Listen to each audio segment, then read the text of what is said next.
And a good Wednesday, everybody. Welcome in Chasing Big Joe 1025 The Game. He's Big Joe Dubin. I'm Chase McCabe. Dr. Crane, Nick Frazier back today behind the glass. Hope you're having a great start to your day as the news coming through fast and furious with the Titans and waiver claims and the 53, all of those things that you expect the day after the 53-man roster is made. But we'll keep you updated on all of that. Do want to start things off, obviously, thinking about everybody in the Minneapolis area. Just another. I pray for the day we don't have to talk about these things anymore. Yeah, you're right, man. But another school shooting at a Catholic school in Minnesota, Minneapolis, an area I was just in not too long ago. So just hate seeing it. Praying for everyone.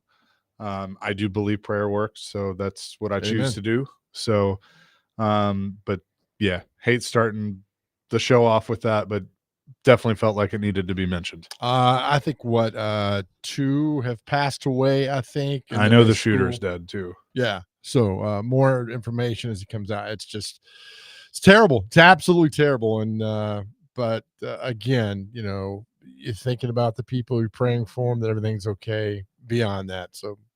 That's all we can do right now here in Nashville. Yep. So we will, as we do, we will move on and talk sports with you. But the waiver claims coming through, the practice squad coming through. So it looks like Kendall Brooks, Xavier Restrepo, Jordan Mims, Jamar Jefferson, and Cam Horsley will be on the Titans practice squad. And then waiver claims coming through. Tehran putting out and a few others. Ravens defensive end CJ Ravennell. So is he going to be CJ Titanell now? I mean, come on, Nicky, did you miss this? Did you miss this? I mean, yeah. How can you not? Gosh, there's some new decor in the office too. Look at that behind Joe. I hung that up. Stick to producing, okay? No, I'm just kidding. Okay. I missed this place. Jalen Armour Davis has been claimed as well. That was one that was interesting because he has, played for Denard Walker with Baltimore. They obviously needed some corner help, so he comes in as one of the waiver claims. I believe they claimed 4 players overall. Jalen Armour Davis, Dorian Masai, who's a linebacker from the Vikings, CJ Ravennell, and then cornerback Samuel Womack from the Colts. Again, this is when you ask me what the season's going to be like, and I say I don't know. I don't know because I don't know how good these players are. I mean, there's a reason they got cut from other teams. There's a reason they're here now. They might be look, one man's trash, one man's treasure, another man's trash. Is that how it goes? So these guys could come in and be all pro, all world. We hope that they are. So we'll see what happens. By the way, real quick, NFL practice squad player salaries are based on the years of experience. So guess how much Xavier Restrepo is going to make each week as a practice squad player? $1,000. $13,000 per week. Yeesh. If you have 3 or more years of experience, you earn between $17,000 and $22,000 a week. These weekly salaries total $234,000 for less experienced players, $315,000 for veterans for the full 18-week season. And you ask yourself, why do these guys keep hanging around trying to play football? That's why. You want to know something that's kind of funny? Ian Rappaport has put out the entire waiver claim list, and it tells you like what team they were with. The Titans had no players claimed. Oh, no. Is that one of those bless their heart moments? Probably. Oh, man. I saw a text. Wes and Hermitage on our text line said he's got to know who Vrabel claimed. Charles Woods, a defensive back from the Rams, and quarterback Tommy DeVito. Yes. And no. That makes you smile, Nick. It does. That's good. That's good. So there you go. That's the Vrabel watch. Do we need like a Vrabel update just to make everybody feel better? Absolutely, we do. I think we should do that. Make that a normal thing. So, Mike Herndon's saying CJ Ravennell he's got to be Titanell now. Spent all of last year on the Ravens practice squad after signing as a undrafted free agent out of Missouri Western State. Flashed a bit in the preseason this year with 7 pressures on 69 pass rushes to go with 7 run stops. So he's 6'5", 300 pounds. Ooh. You know, I feel bad for those who made the 53 yesterday and then today get the phone call of like, hey, you're going out to practice like, hey, you got a quick second? And you're like, oh, God. No, I don't have a quick second. You know, when we'll have dogs, and the dog goes out to the bathroom, he doesn't come back in, like, get in here. What if a guy just went to practice and never left? I mean, you're one of these guys like, I'm going to go out to practice and I'm not going to come in because I know when you come in, you're going to cut me. And they stay out there at practice all day long. It's like, hey, yeah, you cut to a video and you see Callahan chasing one of the linebackers to get him off the practice field and go. I'd stay out there the entire time. Try to change their mind somehow, some way. Usually it doesn't. Yeah. So there you go. Those are the 4 waiver claims that they add. And then they've also added offensive lineman Clay Webb, who was waived by the Broncos to the practice squad. He was an undrafted out of Georgia, undrafted lineman out of Georgia. So your buddy Mike Herndon again, Dorian Malsey, claimed by the Titans from the Vikings, was Auburn's leading tackler last season after playing 4 years at Duke. Graded out. So when they claimed him, did they go straight to the 53? Yeah. Okay. Yep.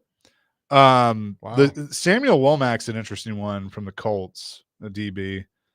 So they've definitely added some depth to the defensive back room, which they needed to. So my guess is Judy Lawley will get cut. So we'll see if that news comes out. But that's where they're at this point. Mike Morganzi will speak tomorrow. And by the way, I don't know if we bullied him into this or if it's because Morganzi's speaking tomorrow. But Brian Callahan's going to speak after practice tomorrow. How about that? I saw that. So I'd like to just say we bullied him into it. That's fine. Yeah. He's speaking at high noon tomorrow. Yeah. And then I guess the guys break for a few days and then come back. Then it's game week versus Denver. But yeah, it'd be interesting to see who gets in where, how the lineup starts now. Do we have a new starting 11 on offense and defense for the Titans? I mean, who knows? Yeah. Wes, this is terrible, but I'm going to read it anyway. He said, Wes and Hermitage says, Chase, I found out something new about your station today, LOL. Not only do we have Big Joe on the go, but from 6 to 9, we have Big Doe on a show. Big Doe. I guess that's Joe Rex Road. Oh. So Wes, you got to stop dropping jokes over our head, man. Yeah. We don't get half of these. 615-737-1025 is our phone and text line, driven by WilsonCountyHyundai.com. So the 53-man roster is out. We obviously know it's going to change a little bit with the waiver claims today. And we talked to Tim Hasselbeck and others yesterday about that you can make the depth on your team better with the claim process and having that number 1 waiver claim. I mean, there are a couple of guys that are intriguing that they've picked up, especially in the secondary, that we'll see. Yeah, I mean, I like Shy Tuttle. I like that move. That's good. Then a big boy on the inside to do it. Come in. Jeffrey Simmons is not going to play all 18 or 17 games and every snap that goes on. So you need some depth that goes in there. And so I think that was a really good one that the 6'3", 300-pound former Tennessee Vol gets in there and plays. And that's a good signing by them. But that's exactly right. There's signings for this team, plug guys in to come in and play here and there a little bit and move forward. I mean, these guys are hungry. I mean, they're second chance now that their career is still out there. And so you hope these guys take advantage of it and come in and contribute everything they got to the football team. I'll be curious to see because there's still quarterback movement out there. I don't think they're going to make a change with Brandon Allen. You don't think they should. Nope. But I am curious of if they're going to look at that. So right now with the roster set and I'm surprised they didn't add a running back, which again, they can do that via free agency. This is just waiver claims. They have 3 running backs on the active roster in Pollard, Mullins, and Chestnut. They have 3 tight ends on the active roster in Helm, Martin Robinson, and Okonkwo. 6 wide receivers on the active roster. Of course, Ridley, Lockett, Io Manor, DK, Jefferson, and Oliver.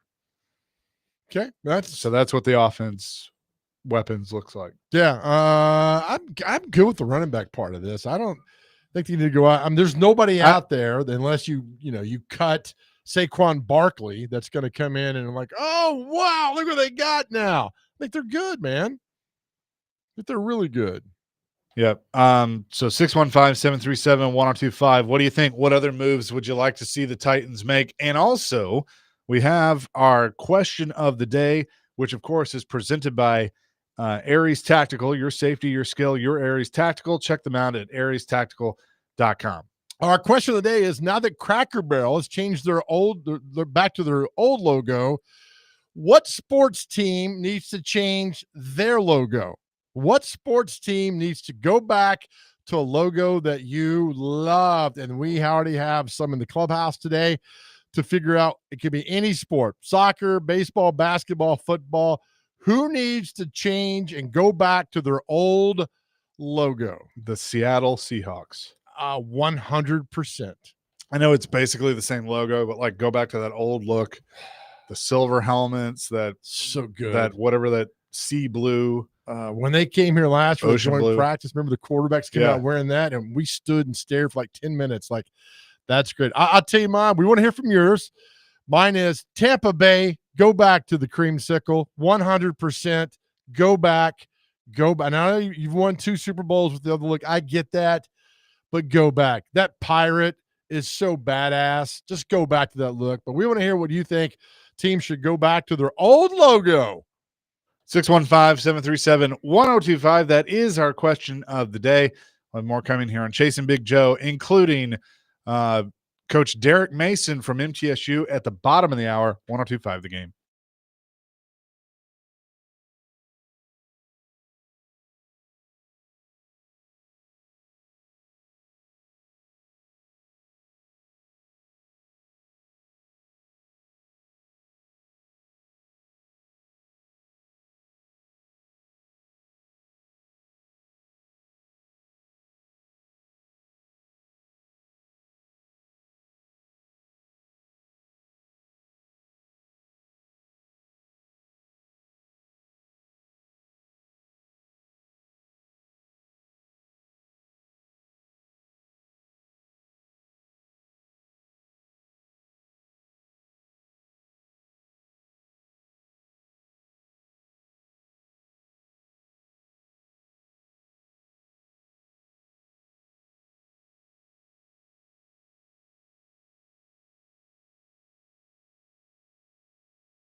Chasing Big Joe, 102.5 The Game here on this Wednesday. So I guess Mason Kinsey, is he back? Is that what this means? Is he? I guess he's back. I guess he's on the practice squad. Like, I don't care. I really don't. Like, good for him. I really don't care. He's doing his little Simpsons tweets and pictures, and people are like, "Oh, look at it! Look at both tweets. Figure it out." Sorry, Ricky, but I don't know. I don't want. Just say he's back. I have no idea. Just announce it already. Like, I mean, that's great. I mean, but do we really care? Practice squad? I really don't care. I mean, great. They're on the practice squad. Great. Getting paid lots of money. But tell me about the guys who are contributing on Sunday. That's what I want to hear and see and know about. Other than that, good for them. Yep. So, again, we'll keep you updated as some news comes through on any additions that they make. I mean, obviously, we knew when the 53-man roster was released yesterday that it was going to look different, really by the end of the week. Mike Borgonzi is scheduled to speak tomorrow, so he'll kind of give his thoughts on all of that. Now, what's interesting is they sent this out, and I want to read this real quick, make sure I have this right. So it appears it'll just be Borgonzi. Oh, there's a new No, this was emailed on Monday. Oh, okay. But 10 a.m. it says GM Mike Borgonzi, but it does not say Chad Brinker. That's what I'm saying. Oh, okay. Well, So, they still don't know what's going on over there. Yeah, I don't want to hear from. I mean, get Borgonzi, right? It says Borgonzi's not speaking. I don't know what's going on over there. Is he speaking today or no? He's speaking on Wednesday. And Thursday. He's speaking on Thursday, which is tomorrow. All right. So I guess, I don't know. I've got so many emails that they've updated. They did update this. I think he was going to speak this afternoon, and now they've moved that to Thursday. All right. So that's what it is. All right. So I need to go over there and ask my question. Now this team you put on the field tomorrow. Can this one win the Super Bowl? Maybe this one wins the Super Bowl. I would love it so much if you did that. Oh, okay. Here's another up. All right. So I got it. I'm on the page. I'm good now. Yeah. So again, our question of the day in honor of Cracker Barrel changing their logo, which some people think we shouldn't speak on that, but we are allowed to speak on that. Look at the text that came in. Yeah. Good Lord. But what should the Titans, or not the Titans, what is an old sports logo that needs to be changed back? I said the Buccaneers. I want the creamsicles. I said the Seahawks. Dr. Crane, do you want to weigh in on our topic? Yes, I would love to see Alabama go back to their big old A, the original A that has the elephant in the middle of it. Oh yeah. Okay.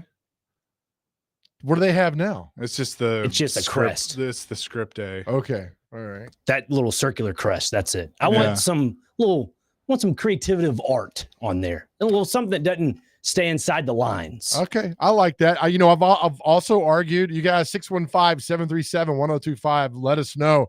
But like I've always said, the Falcons and the red helmets. I mean, this is an argument we've had forever. Bring the red helmets back, Falcons. Just really do it today. The black look is awful. Bring your red helmets back that you wore before Jerry Glanville. I loved it. I love those helmets, man. All right, here's some other ones. Let's see. 6727 says, instead of a new logo for the Titans, how about a whole new roster? Haha, they're working on that. The first two that came through were Tommy said the Redskins and the Cleveland Indians. Bring back the Indians guy. I feel like if there is enough support from the Native American people on bringing them back, then bring them back. The original Native American tribe that had the Redskins after them, they're like, bring it back. Yeah. You honor our ancestors, bring it back. But is it Chief Wahoo for the Indians? What was his name? Yeah. Okay. I think that is Chief Wahoo. I mean, that was such an iconic, wonderful hat. And now I see the C. I'm like, is that Cincinnati or who is that? And they're the Guardians. Yeah. Yeah. I agree. I mean, because the Braves didn't change, the Chiefs didn't change, Florida State hasn't changed. Who else am I leaving out? I mean, There's others. The I'm Blackhawks sure. haven't changed. Blackhawks haven't changed. By the way, the Braves, we might argue about this, but the lowercase a is badass. No, we won't. I like both, but Okay. I love the baby. I call it the baby A. I love the Baby baby A. Yeah.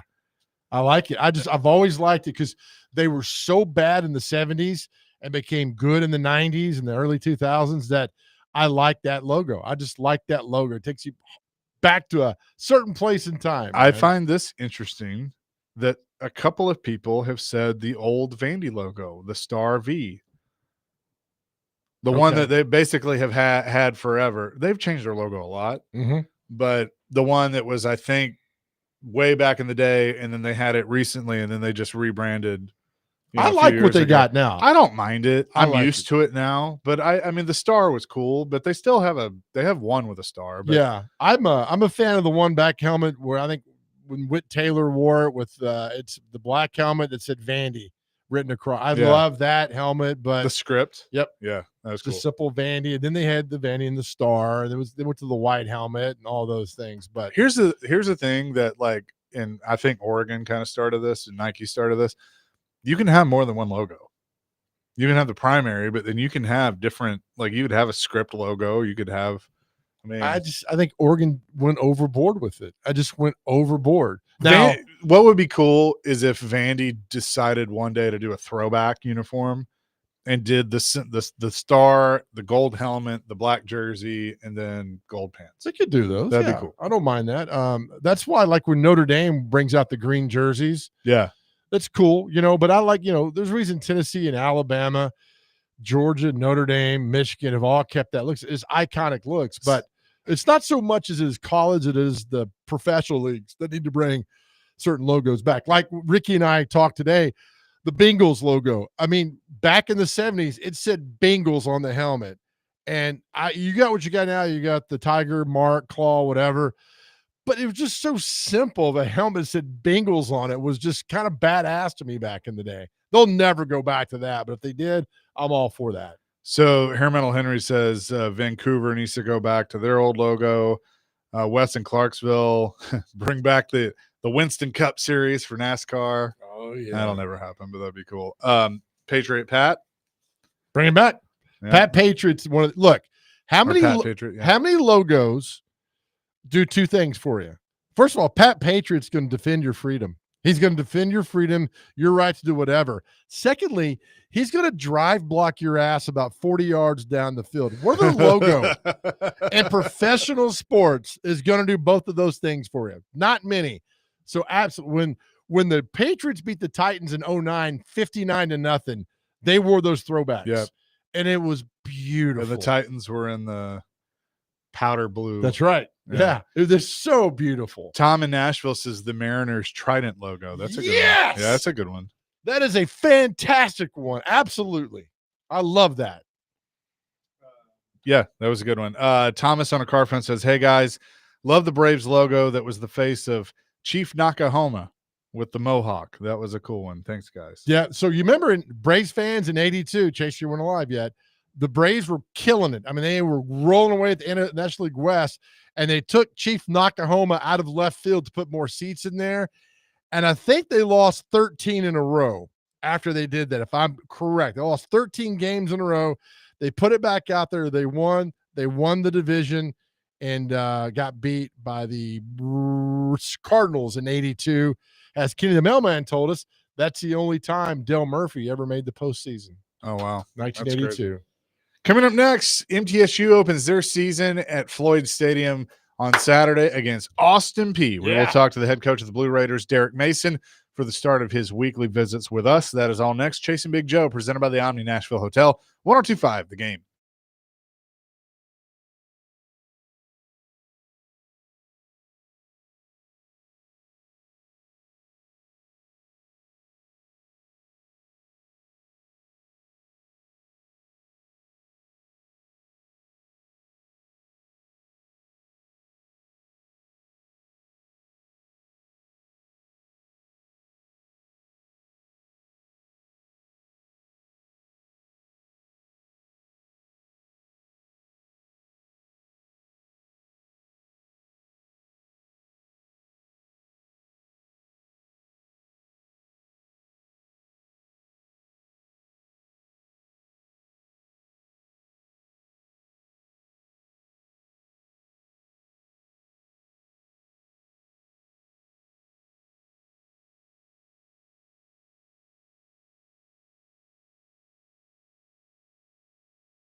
Chasing Big Joe, 102.5 The Game here on this Wednesday. I guess we don't have Derek Mason right now. We'll see if we can figure that out. Got pulled into a little staff meeting. I get it. Big game Saturday down in Floyd Stadium. Austin P will be talking to Austin P head coach tomorrow at 1:45 on the show, and got word that former Tennessee linebacker chaser Al Wilson will join the show tomorrow. We're up at the Mitt Gaming Hall at Kentucky Downs, so be a fun show tomorrow as we get ready for the big game on Saturday between Tennessee and Syracuse, which, by the way, is an 11 a.m. start. So you go that game, you can watch that game, hit the middle game at night, you'll be good to go. What a fun day! It's a perfect day. Santino Ferrucci, who's going to be racing in the Bruschetta Bourbon Music City Grand Prix, will join us coming up here at 1:00. So looking forward to that. Why couldn't I be named that? I mean, that is a badass name. Say it again. Santino Ferrucci. God, that just sounds of Joe Dubin. Buh. I mean, Santino. You know who he drives the 14 for AJ Foyt. Oh, nice. His historic driver. Who does Newgarden drive for? Roger Penske. Roger Penske. You're excited about Santino back there, Dr. Crane. He was a F2 racer, not F1, F2 racer. What's the difference? There's like level F1, there's F2, one, F3. and then there's two. Oh, I hate you guys. I knew that when I asked. Good God. One is one. One is not. Oh, man. Probably not. Sorry, I had to throw that in there. One day you're just going to hit them all at once. Just that'll be where we're at. So this is kind of the news thing. I want to bring this up, and because it is interesting. So Paul Kuharski tweets, so the Titans have signed Trevor Siemian to the practice squad. So they have their two guys on the roster and then Siemian on the practice squad. He says, I think Trevor Siemian on the practice squad makes Brandon Allen more expendable. There's your veteran insurance. Now go find another kid to develop. So what do you think about that? They got one. They got to develop now. I think that's all your efforts need to be on this guy. Right. But I mean, I guess what he's saying is there are some young quarterbacks that got, like Kyle McCord is an interesting one that got released. You know, do you grab him and have him, there too? Let me ask you something. Does Brandon Allen owe you money? No. You just don't like this guy at all. I think there are better quarterbacks than him. I think this is a typical. All right, let's do this. I think the Titans should have invested more in the backup quarterback position than they did. There were names available that would have cost you a little bit more money, but had more experience, could have still fit your offense and been a safety valve for a rookie quarterback that statistically, or the odds will show you, history will show you, probably won't play 17 games this year. Willie yesterday on DVD set the over-under of 13.5. And a lot of people said over. I think that's right around it, that he's going to get hit. He's going to get hurt, whatever. I just think it's important to have a strong veteran presence as the backup quarterback that you could use for 3 or 4 games. And I don't think they have that with Brandon Allen.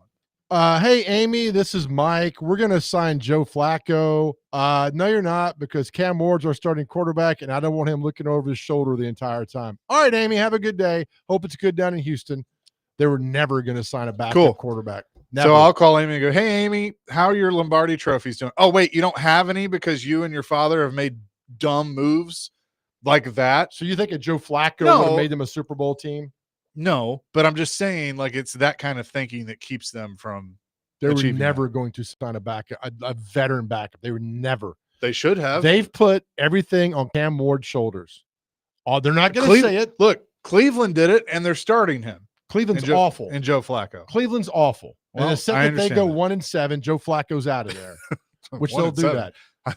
I got no problem them dumping everything on Cam Ward. I got no problem. I don't either. I'm just saying have an insurance policy that's better than Brandon Allen. And the only reason you signed Brandon Allen is because the head coach knew him. Exactly. Knows the offense. Go in there, do what I asked you to do with no problem.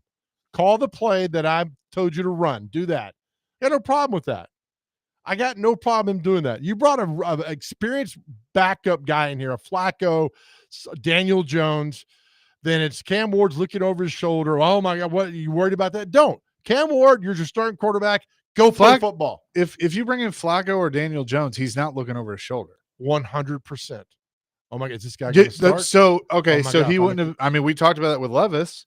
He wouldn't have been looking over his shoulder with Will Levis. I think they told him this is your team. Will Levis and Flacco. Okay, so why can't they tell him it's your team and still bring in a guy with more experience than Brandon Allen? Because if you brought in a Flacco, what's going to happen? Why are you bringing a Flacco in? Why would you bring Joe Flacco in? Okay, all right, forget Flacco. What if they had signed Jameis Winston? Same thing. Jameis Winston is not a starter in this league anymore. He's a backup. But if they had signed him, it would have been like, hey, Cam, this is your team. He's the backup. Hey, Jameis, you're coming in here to be the backup. This is not a competition. Cool with that. Well, that's my thing. But what's the familiarity with Callahan and Jameis Winston? I don't know. Nothing. All the damn offenses are the same. They just have different terminology. When they're on the practice field and Cam Moore's like, hey, Brandon, on this play, I don't understand why we're running this play with that setup. And then, hey, man, we're doing this because of that. And that's what we did there. I like it. I like Brandon Allen being a kind of a pseudo coach on the field for him. I don't mind that. Let Cam play. Let him go do his thing. Look, he's going to make massive mistakes. Joe, I'm not saying don't let Cam play. I'm saying if he gets hurt, I would rather have somebody other than Brandon Allen. Well, if he doesn't get hurt, then great. Right. Then fine. Right. Let's don't suffer imagined troubles. Oh God, here we go. Let's don't. That's why Dr. Crane gives me this. I tell him all the time, don't suffer imagined troubles. Chuck says go get Kelly Holcomb. We don't know. I think he's good. Right. I'm fine with what they got, and Cleveland's a disaster. And look, if you're playing Brandon Allen anyway, your season's gone to hell. So just get Cam out there and what he could do and let him play football. And you've built around him. You've had him now there since late April. You've had 4 months to install the offense. No excuses anymore. Zero. I don't know. I'm kind of with Paul on this. But now he says a young guy to develop. I'm saying more veteran, but I think there are better options than Brandon Allen. A young guy to develop. You're already developing a young guy. Well, what's wrong with okay, prime example. The Washington Redskins, and they were called that then, so I can say that, drafted 2 quarterbacks in the same draft. Do you remember this? Yeah. They drafted RG3 disaster and Kirk Cousins. Mm-hmm. And who ended up being their starting quarterback was Kirk Cousins. Yep. So what's wrong with that? That they drafted 2. Yeah. Because they knew. They took the best player available in the 5th round of Kirk Cousins. They knew. Well, that's what I'm saying. Like the Titans could have 2 young guys with the hey, we hope it's going to be Cam Ward, and it should be Cam Ward, and he's where our attention is going to go. But if we have this guy over here, do you really think they thought Kirk Cousins would be something? What did Floyd always tell you? Floyd always said, if I could get away with it, I would draft a quarterback every year. Yep. And that's what I'm saying. Like, there's nothing wrong with having more. But when you say develop, I'm thinking you're spending all this time with this guy who's never going to play. Develop Cam Ward. Okay, but like, do you developing somebody else? But I mean, do you think Brandon Allen right now is just standing there and going, "Hey guys, y'all need any water? Need anything?" I mean, he's developing, he's practicing. Okay. Now he's not getting the time with the ones, but like if you brought in Kyle McCord, he's going to get development time too. Yes, the main focus is on Cam Ward, and that's what it should be. Kyle McCord's never played a down in the NFL. But I'm to Paul's point of developing 2 guys. That's what I'm saying. Put him on the practice squad. Develop him there. Okay, do that. Just don't waste time. I mean, we end up wasting so much time on stuff that's really not going to matter. Let Cam go. Let him play. If he gets hurt, then figure it out. What's Finch Young doing? Bring him back. Might as well. Let him coach. Poor guy. Gosh, I mean, that's been 20. That Rose Bowl game's 20 years ago. I know. 19 years ago he was here. I mean, look, we talk about Rich Gannon and quarterbacks that stick around and get lucky, and Baker Mayfield's one of those guys. I mean, this Sam Darnold, they get lucky, but let Cam go, man. I wouldn't put anything, have Cam worry about anybody looking over his shoulder. I'm sure he's not worried anyway. But you got your team. Now you got your 53. Go play. Go play football. No more excuses. 615-737-1025 is our phone and text line, driven by WilsonCountyHoney.com. We'll continue the conversation. Coming up next from the Busy Bee Plumbing, Heating, and Air Conditioning Game Nashville Studios, home with the $99 yearly Beehive membership, where the buzz is always about great service. It's Chasing Big Joe, 102.5 The Game.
Chasing Big Joe, 102.5 The Game on this Wednesday. A lot of answers coming in for our question of the day. A lot of votes for the Patriots going back to the Pat Patriot. Such a good look. I mean, you run down the one. Basketball is really, NBA is really tough because I don't really know a lot of logos. I mean, like the Lakers, Celtics are iconic ones, but the baseball ones that have been switched around throughout the years, and then the NFL ones, which are, oh man, they'll get you mad. And the colleges so much, I'm not sure. But like, here's the thing that I like with pro sports is I do, there's some newer logos I don't mind. Like They jokingly they call it Flying Elvis, but the Patriots' current logo, like, it doesn't bother me. You like that?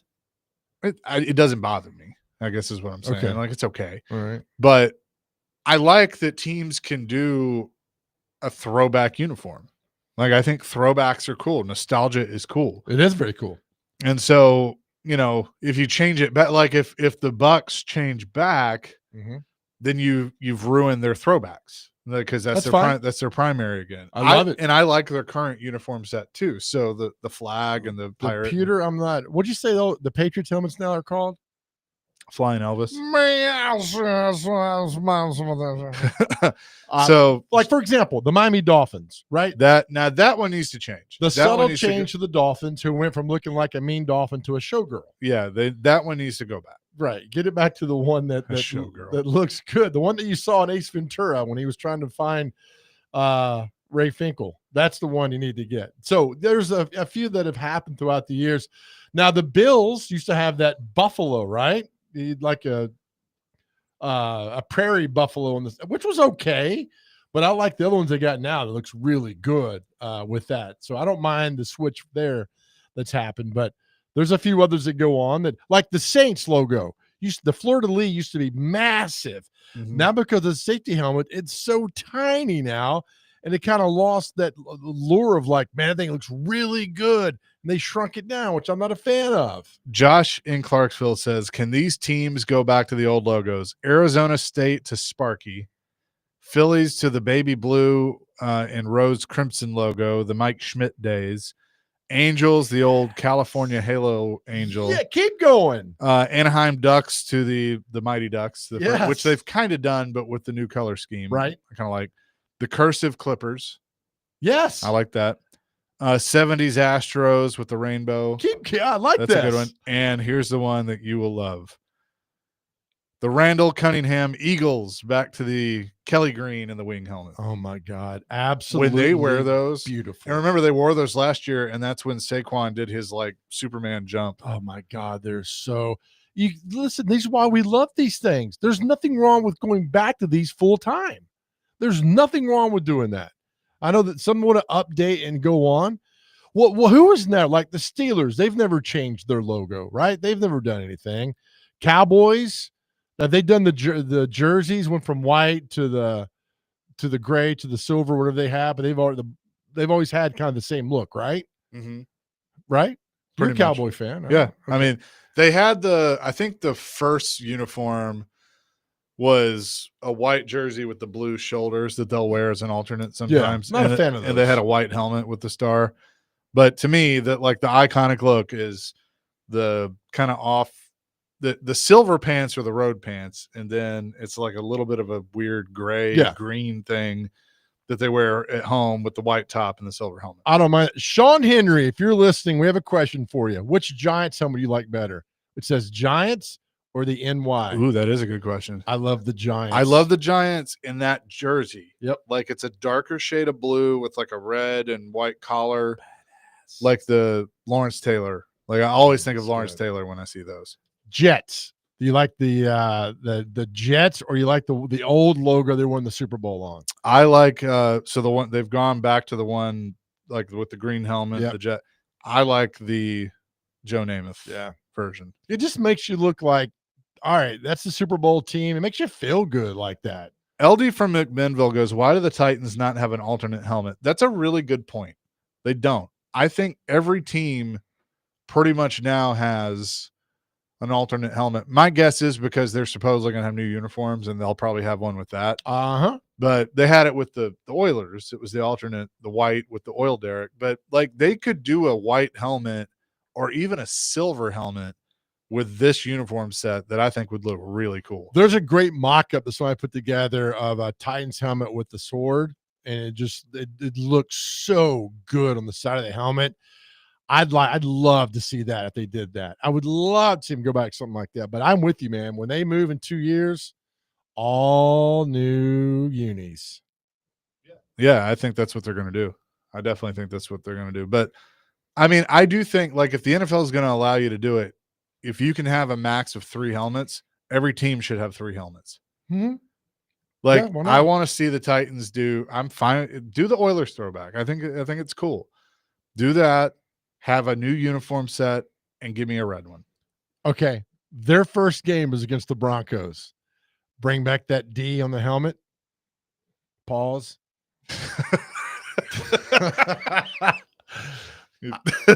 I'm telling you, man, that D They is pause. awesome. It is all. I mean, I The love D's that. awesome, huh? Yep, it sure Pause. is. Big time. Go back to that. We don't want to see the Bronco horse. Yeah. Well, they brought the throwback, the Orange Crush. Yeah. They're gonna wear. They're not. I don't think they're gonna wear those against the Titans, but they'll wear them at some point. Wouldn't it, if they go in at pregame and change uniforms and come back out, boom. That's what oh God, I wish we had Pete Weber on. That's what Joe Montana and the Notre Dame did. I guess it was the Cotton Bowl. They went in and changed the green jerseys and came out and just kicked ass after that. I love it. I mean, people love this. Is a big top. People love this. Jack says, "I dig the gold and navy for the Rams. I love the old school Rams look. I mean, they've gone back to those colors, but Yeah. an updated version. I wish they had just worn the old LA Rams, the blue and the yellow. Amen. That was really good. The late They were 70s awesome. look, 80s Well, look, even yeah. with like the Kurt Warner Rams that beat the Titans in the Super Bowl, that was the look they had. It was, and then they yeah. changed the next year. Then they went to some funky white, blue look on the helmets. Just didn't look right. It looked like, what do you guys? They tried too hard. No, after that they went to it was blue. It was a navy blue and a gold, like a But wasn't there pewter. one that looked like black and white that they wore? Yes, Which that was was actually, I think, an original look back in the LA days, but then they brought it back when they moved to separate themselves from one more for you real quick. Chargers. um Give me the damn foul. yeah, the dark blue. I think they brought those back this year. I think so, yes. Yeah, they're gonna do a So throwback. good, I like man. that they put the number on the helmet too.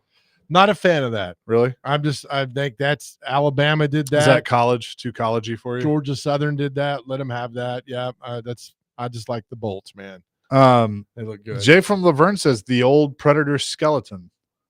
They use that sometimes, but not really on. I don't remember this at all. The shoulder logo. The shoulder logo. Oh, And the mustard. So yeah. So supposedly, I've always heard on the mustard they were going to use the skull, but somebody didn't like it, and so they did the cartoony looking Predator and put the skull on the shoulders. Okay. But they use that for some things. I think it's cool though. The more I like you know, man. The more you know. Coming up next, the Borchetta Bourbon Music City Grand Prix will be out at the Nashville Super Speedway this weekend. Santino Ferrucci will drive the 14. He'll be in that race. We'll talk to him coming up next here on Chasing Big Joe. 102.5 The Game.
Hour number 2, Chasing Big Joe, 102.5 The Game on this Wednesday. Couple of real quick other moves to go with Nick's update. The Titans have also waived defensive tackle Tommy Horn, linebacker Curtis Jacobs, cornerback Gabe Judy Lally, tackle John Ojoku Woo, whatever.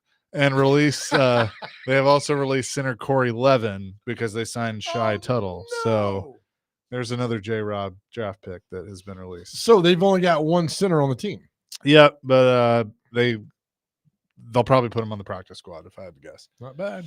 So there you go. Coming up this weekend, Nashville Super Speedway, the Borchetta Bourbon Music City Grand Prix, the finale for the NTT IndyCar Series, and one of the drivers you will see is Santino Ferrucci, who joins us now on the program. Santino, how you doing? I'm good. How are you guys doing? We are doing fantastic. You excited to get to Nashville? I am, without a doubt. So hopefully you guys are ready to watch our season finale. Yes, and look, I've talked to some of your fellow drivers, and Alex Palou has kind of taken a little bit of the excitement out of it because he's just run away with things. But what a historic season he's had! Yeah, definitely something special. Wild to watch when you're another competitor too. So, yeah, pretty awesome. But looking forward to getting down to the Music City, man. How has this season been for you? I know that you've had a couple of top fives that you've been proud of with your team. How do you feel like you guys have developed as the year's gone on? Man, I feel like our development's been amazing. 2 podiums, multiple top fives. It's just one of those things where it's been a really solid year. Decent run at the mile last weekend. So just missing a little bit of unlucky timing with the yellows there, but looking forward to getting back after it in Nashville for another oval. So wish we had more of them. Do people realize how, like, you have a road racing background and a lot of guys do people realize how difficult it is to kind of go from that to adjusting to an oval? Because people might look at an oval and go, oh, well, that's got to be a lot easier, but there's difficulties, that even it presents. Man, I wish it was as easy as turning left. So I feel like we spend almost as much time turning left as we do right at the mile. So just fighting the car. But I mean, it's just all about feeling and getting comfortable and being able to push the entries and, carry speed. So also passing on the ovals is just so much more like a chess game than it is anything else. We're talking to Santino Ferrucci here on the Chasing Big Joe show. How important is it? And I know the answer, but when you're doing an oval, is qualifying to get that up position, be close to the top? Because you talk about how tough it is to pass. How important is qualifying? Man, on the ovals, I don't find it that crucial. But when you can get caught out by a caution at any point. So whether you start in the back or in the front, it does make it a lot easier to start up front. That's for sure. So like Nashville, for example, or Gateway, those are great tracks you want to start up front from. But a track like Indianapolis or Milwaukee or Iowa, normally you can kind of start wherever and go through the field. I'm glad we got you on. I've always wanted to ask people, and I love asking people this, especially drivers. They always say, well, if you finish strong here in Nashville, the last race of the year, gives you that bump and the momentum going into 26. Is that really true? Because so many things change. You could change teams, crews, everything like that. Does that mean anything when they say, hey, man, you need to finish strong, gives you a good bump into the next year? I mean, always. I mean, I think, with coming up to Nashville, for us and the team, we were just looking to have a really strong, clean weekend. Honestly, not trying to expect too much out of it. We've had such a great year that we just want to keep building on our progress and come back next season even better. Also, a question: how badass is your name, by the way? I mean, Santino Ferrucci just sounds powerful. Man, there's some great racer names. I've like Will Power as well. I mean, just some solid racing names right there. Yeah, those are very good for sure. All right, so take me back to Road America. You get a podium finish at Road America. You run out of fuel on the cool down lap, and a fan threw you a beer. Like, yeah. and do I understand this correctly that you hosted that fan last week at Milwaukee? I did. I hosted Miller Lite Doug, man, and we're going to go up to his bar in Sheboygan when we get back there next year to take the team and celebrate. That is fantastic. So, I mean, how does a beer taste better after running a race and being so hot like that? Dude, I don't like beer. I don't really drink beer. That was one of the best beers I've ever had. That I mean, is- just ice cold, perfect throw. I mean, super hydrating. oh, that is awesome. Really cool story. So Nashville, this track, obviously host the NASCAR race, and now you guys as well. It's the second year. What are some things that maybe you learned last year about this oval that you can apply to this year? I think as far as like car and balance and stuff, I feel pretty good about it. There's a couple of things that we've learned throughout the year that we're excited to come back and try. I mean, we qualified fifth there last year and finished. We didn't start fifth because we had an engine change, but we ended up sixth, and I just felt like we were super competitive all day. So, just like to build off that experience. The track's really cool. I'm excited for the two types of tire choices we have, and I'm excited to see the fans. I mean, who doesn't love Nashville, man? Yeah. Are you here, or when do you get here? I get in tomorrow. And I guess when you get here, your schedule is packed, right? Oh yeah, pretty nonstop. I mean, I was asking if you want to get out and have a beer or something, but I guess you're I'm kidding. No, let that. Oh, dude, they keep me busy, but until Sunday night. Once Sunday night hits, all bets are off. It's Labor Day weekend too, especially look. Here's the deal. Now, Chase and I always tell drivers this, and damn, Ryan Blaney didn't do it, and we're mad at him. If you win on Sunday, you got to say, "Hey, shout out to Chase and Big Joe because they believed in me." Okay. All right, perfect. I'll remember that. Sure you will. Also, Woodbury, Connecticut. When I look up people from Woodbury, Connecticut, how did Santino Ferrucci? Are you your family from there? Yeah. So my family's from Connecticut. My great grandparents are from Italy, but I was born and raised. So it's a little small town, like 8,000 people. So typical lifted trucks and country country living. I'm looking at notable people from Woodbury, Connecticut. There's you and Rob Zombie, so you got some good competition there. That's pretty good. I did not know he was from Woodbury, Connecticut. Yeah, Woodbury, Rob Zombie, musician and movie. So there's a lot of it. There's a lot of really like politicians and people we don't care about. We just care about you and Rob Zombie. Hey, I mean, fair enough. What would it mean to win a guitar? Because it's one of the coolest trophies in motorsports. I would have to start taking lessons. Okay. Because I wouldn't want to win a guitar and not know how to play it. Thank you. All the NASCAR guys are like, yeah, I don't really have time. I'm like, yeah, but it's a guitar. Like, just learn a few chords. It's one of the coolest. It's literally one of the coolest trophies. Yeah, and look, all you need is 3 chords and the truth, and you're good. That's all you need. You'll be good. Santino, it's going to be fun on Saturday and Sunday. We're looking forward to it. Thanks so much for doing this, and we will see you this weekend. Pleasure. Looking forward to it, guys. It's going to be a good one. Absolutely. Santino Ferrucci joining us here on the program as the Bruschetta Bourbon Music City Grand Prix comes to the Nashville Super Speedway Saturday and Sunday. Still tickets available. Just go to musiccitygp.com. You know what makes those interviews fun is when they're engaged. Yeah. Oh, yeah. Like we had Ice Cube on, engaged, had Bill Burr on, couldn't have cared less. Not at all. Well, look, I think that's why we need to get Travis Kelce or Taylor Swift on, because they're now engaged. So yeah, that would be good. Oh my God. You walked right into it. I mean, this new writer you've hired, Chase, not sure I like this guy or not. I don't know what's going on there. But no, I mean, that's good for him, man. That'd be a lot of fun coming to Nashville this weekend and have a good time at the Speedway on Sunday. So here's a couple of updates for the two-tone. Looks like Corey Levin is going to sign with the Titans practice squad. And yes, Mason Kinsey is back. So now his little Titans tweets make sense. How many years is this for him on the 4? I don't know, 7 on the practice squad. Kuharski says this: with Corey Levin cut, rookie Jackson Slater looks to be the backup center. Don't think he's worked there much, if at all, since he's arrived. I like that. But if Levin's on the practice squad, they can just call him up. So how does that work? On game day, they call him up, or you can do the 2 call-ups. Okay. I don't know. I like Jackson Slater. I think he's got the bigger upside. I will say center is the least how do you put this? It's still a tough position, but the guard and tackle are much more physical than the center position is in a game. So he could acclimate himself that now if you're running a 3-4 and there's a nose tackle, then it's different. But I think Jackson Slater Look, I like that dude. He's got energy. He's strong as an ox. He wants to be here. He wants to be better. That's what you want on this football team.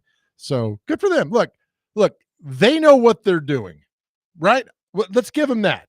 They know what they're doing. For 99% of the personnel, what they're doing, they know what needs to go where, who they need to cut, who needs a practice squad, and they'll figure it out. They will. They'll figure it out. 615-737-1025 is our phone and text line, driven by WilsonCountyHoney.com. Our question of the day, in honor of Cracker Barrel keeping their old logo, what sports team needs to change their logo back to something different? A lot of you have weighed in on this. We even have Tennessee's interlocking UT at midfield. What is that? The old UT. Oh, yeah. I like that. Yeah. I don't like it on the helmet. Did they ever wear it on the helmet? No, it's always been the big T. Yeah. I it's fine midfield, but the 80s Miami Dolphin is one. So the script Bucks on the ETSU football helmets in the 90s that Donnie Abraham wore. I have all the UT helmets pulled up since they've started playing, and it's all been T. 1963, they went numbers. 1962, they went numbers. 1950 to 61, there was nothing on the helmet. And then 1965, it's a T. It looks like a little cross in the middle. Was that when the coaches were killed in a car accident? They might have honored him that way, but then they've gotten the T's throughout. I like just the orange tee. I like the typical helmet. I don't like the black helmets. I like the smoky grays. I just like the orange helmets, and I wish it'd go back to the big block letters and come out wearing all orange on Saturday. Maybe they By the will. way, Al Wilson tomorrow, 12:30 on the show. Tennessee legend.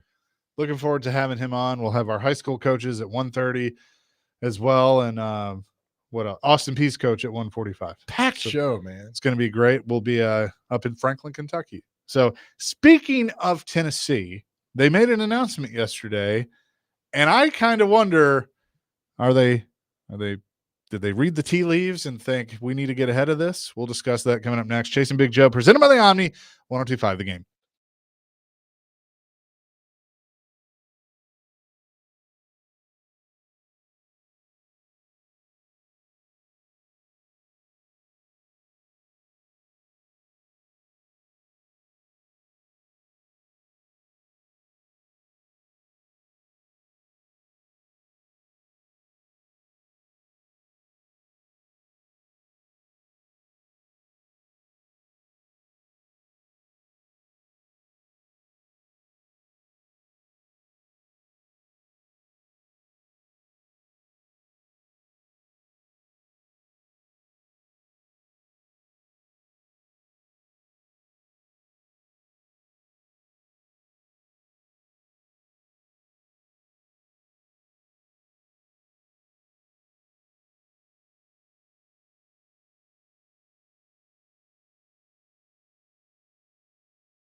Chasing Big Joe, 102.5 The Game here on this Wednesday.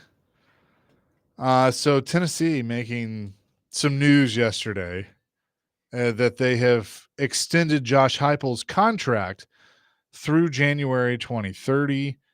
And I saw that and immediately go, mm-hmm. They're thinking what we're thinking, aren't they? I don't know why. I mean, it's only a year to put it on there, and I get that, but does that no raise? Oh, there's no raise? No raise at all. Oh, then they're not. Then maybe they're not thinking right. Maybe it's kind of like, all right, let's add another year, put him to 2030. I don't know. Does that make the buyout like adding 1 year? That's 1 more year. I would think so, right? I think it would.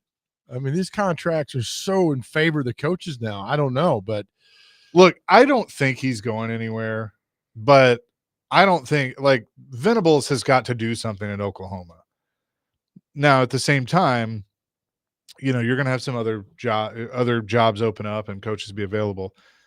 But it just makes sense that if Oklahoma opened up, supposedly Heupel and Stoops have made up and there's all this stuff there, would he want to go home and coach his alma mater?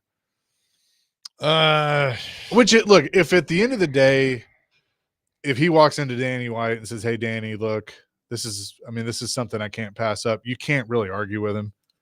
But I don't think that's going to happen. I wouldn't leave Tennessee for. I wouldn't either. I think Tennessee right now is a better job. It is, and people really like him. I mean, because you came in after Pruitt. Pruitt was so awful in Knoxville. You came in, stabilized the program, and now you see where he is. Now, I don't fault him if he goes home to Oklahoma, but Scott Frost tried doing that, and it was a disaster. Be happy where you are. I think Heupel's good in Knoxville, but again, you go 4-8, you might not get to decide whether or not you're remaining in Knoxville. But I think they got a chance to be a really good football team this year. That defense is so good. If Heupel gets his guy to run the offense as he should, I think they could be good. And I'm glad Nico's gone. Okay. With the understanding that the goal every year is to win the national championship, and we understand that. Like Tennessee fans would love to win the SEC and win the national title. Mm-hmm. We got that. What at this point do you need Josh Heupel to do other than those two things? Like, is it being a perennial playoff contender? Is that good enough to satisfy you? Now, obviously, there was the talk, and we asked him about it at SEC Media Days. I don't think he loved the question, but he got it. He knew it was coming. Of people kind of view you get a pass this year because of the quarterback situation. He doesn't view it that way at all. I go into every game wanting to win. Yep. I loved his answer. He gave the right answer. He was expecting that. He was. Because he was. Asked that. He was. But the way he gave the answer was, I have never gone into a game thinking, well, we might lose this. Yeah. And so the question for Vols fans is, what's going to keep you happy other than the obvious of winning the SEC or a national title? I think it's too early. I mean, the playoffs just started, obviously last year with the expanded one, but I think continually making the playoffs, but there's something he hasn't done yet he's got to do. Beat Georgia. Yeah. I would say that's on the list. I mean, no pun intended, but you need to run with the big dogs. You make that. You knock off teams, the Georgia, the Florida, the Alabama. Look, I'm going to take it a step further. He needs to beat Alabama and beat Florida at their place. He does. That doesn't get brought up a lot because, yes, he has beaten them, but both times have been in Knoxville. Now's the year. They're both on the road. And I'm like, that's great, but if you can go get it, if Vanderbilt goes down to Tuscaloosa and does it again, Clark Lee can go fill out the years in the money. That's beating them here is one thing, but you go to their place and do it, that is a completely different thing. Let me ask you a hypothetical. Hypothetical? Say Vandy has a great year, 9-3. So they upset a couple teams, right? Yep. Florida goes 4-8 and fires Napier. If you're Florida, 100%. Go after Clark. He won't take it, but 100%. Why would you not take the Florida job? I think this is Florida. I know. From a career standpoint, like I would sit here and I would tell him take Florida. But this is home, and he wants to see this through. So I think But there you are know, certain. And I know this ain't going to last. No, Chase. no. You know this. Sorry, Vandy fans. History reveals Now, itself.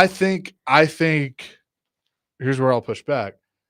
I think that Vandy is in a little. They figured out how to play the game a little bit better than they did in the past, and I don't think that goes away because this is the way college sports are now. So, Vandy having to play the NIL game, the portal game, some of that stuff. I don't think that goes away. What about Brian Kelly gets fired at LSU and Clark has a great year? I mean, it's the same as Florida, obviously, but he'd probably been head coach at Notre Dame had he stayed. That's probably. Right. But you are now. You've proven yourself. You've proven yourself here. But if I'm LSU, I'm reaching out to that guy. Yeah, look, I mean, it's a fair question to ask because I think and this is not just Vanderbilt, there are other schools, there are ceilings. Like there's a lot of things would have to happen for Vanderbilt football to win a national championship. That's reality. I would love to see it. I love Diego Pavia saying that that's what they want. I would be the first leading the parade with tears in my eyes, looking up, saying, "Dad, we finally did it." But it's just, you got to live in a realistic world. There are 16 teams in the SEC, and 12 of them are probably could be playoff teams. Then you got the other conferences that you got to worry about. So that, like I said, a lot of stuff would have to happen. So with that said, if he's thinking about, his coaching career and his future and things like that, he would be a fool not to at least listen if LSU and Florida came open. A year ago, he's on the hot seat. Right. So that's what winning can do to you and spin you around. One step ahead of the jailer, man. You have a great year. LSU comes calling. You'd be a fool not to take the LSU job. You'd be a fool not to take the Florida job. I can tell you who LSU is going to call first.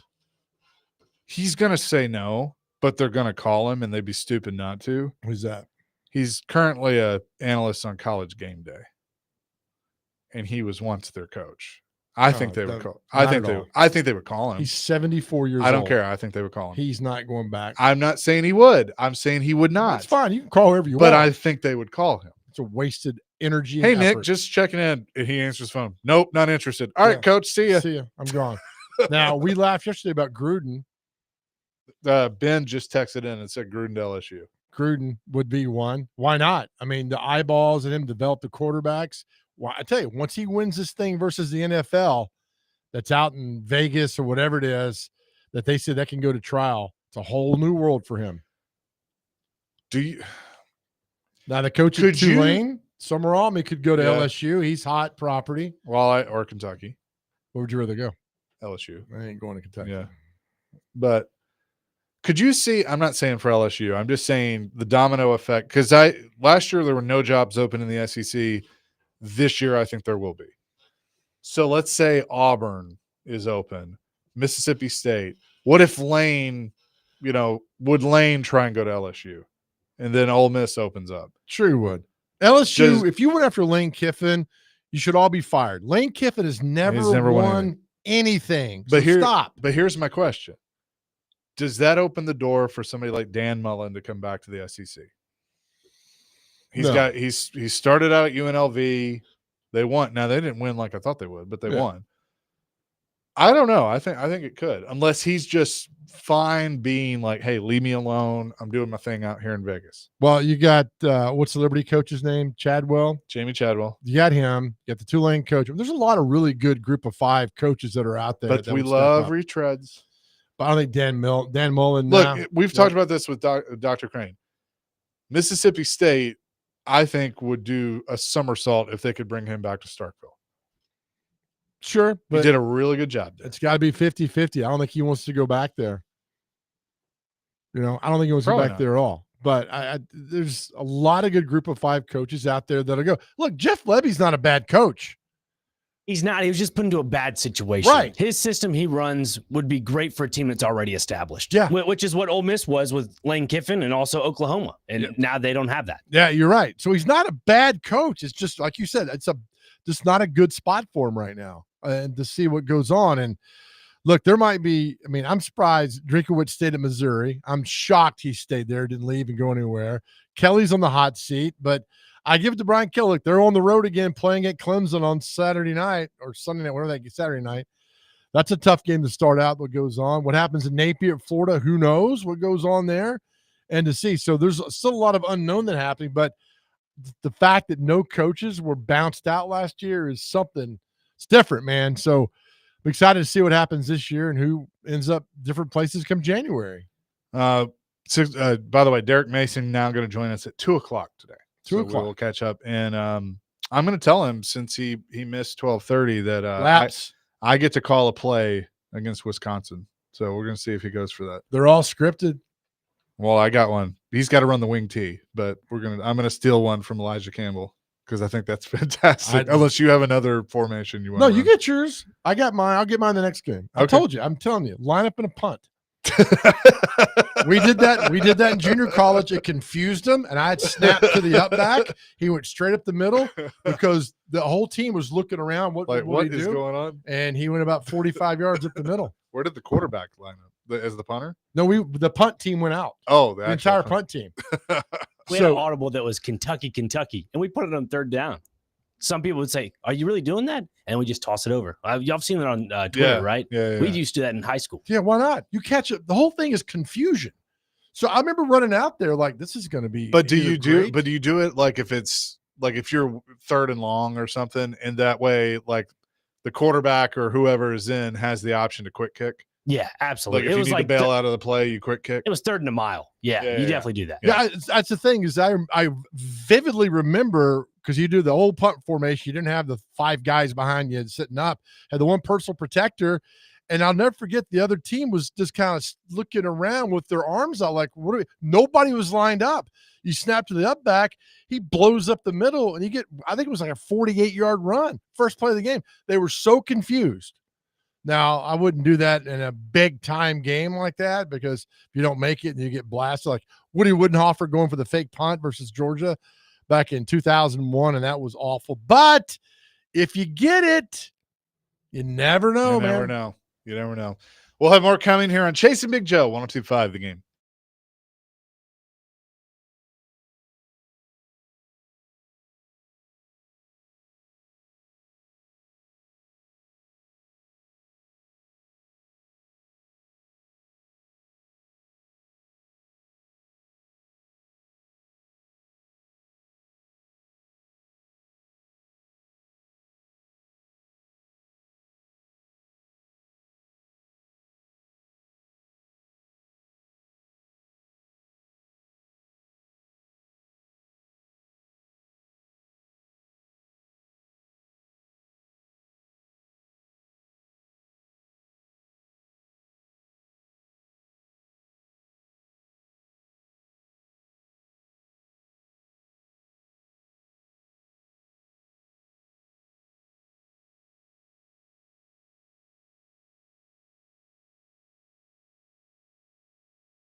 Well, Hall & Oates was talked about on Robbie and Rexroad this morning with the Hall & Oates hotline that Joe Rexroad is so proud of. I missed that. What was that about? So he's got if you look at Rexroad's Twitter profile, he has a phone number on there. And if you call it, it just plays Hall & Oates songs. Okay. Really? Yeah. Okay. Now I got something to do for the next hour. Yeah. So you can check that out. Is that it's like a joke? Is that what the deal is? Oh, there it is. Okay. What's the number? 719. Do it. Yeah, do it. 266-2837. Joe, you better answer. We're calling. Is it put it on hold? I'll pull it up. This is To hear one-on-one, please press 1. To hear it go, please press 2. To hear Manita, please press 3. Oh, there we go.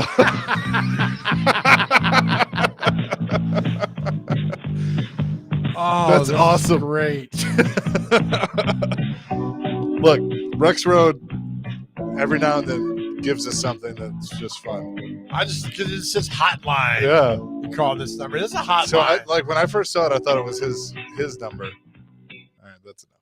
Oh, that's funny. Awesome. Because somebody's pissed off. I'm gonna call him up right now. Then you get Hall & Oates. You feel better. It makes feel better and feel worse at the same time because you can't get to Rexroad. I love that. That's good.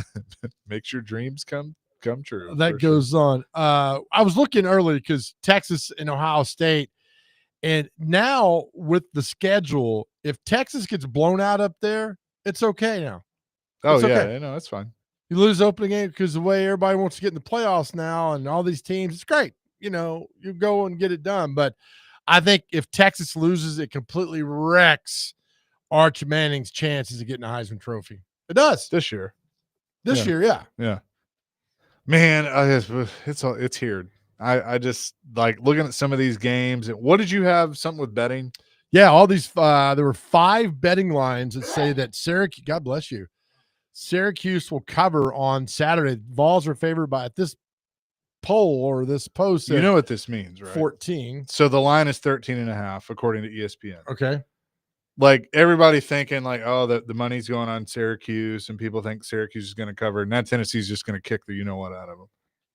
Could do it. Syracuse is not bad, guys. They're not I don't think they're bad either. What I'm curious to see is, does Tennessee come in with the chip on their shoulder of like, y'all been talking all this, what about us, that we're gonna take a step back. It's a year that just we get a pass because the quarterback left, and they're just going to be like, here, hold my beer. Because like you keep pointing out, that defense looks pretty freaking good. It is. Real quick, 8905 says, you guys stop being homers with recency bias. The Tennessee job is not better than Oklahoma. The history, national championships, All-Americans, Heisman winners, Oklahoma's clearly above. Historical, yes. Currently, no. Right. That's the thing. What you've done in history, especially if that history is, when was the last time they won a national championship? 2000? Oklahoma, 2000. All right. That was 25 years ago. Mm-hmm.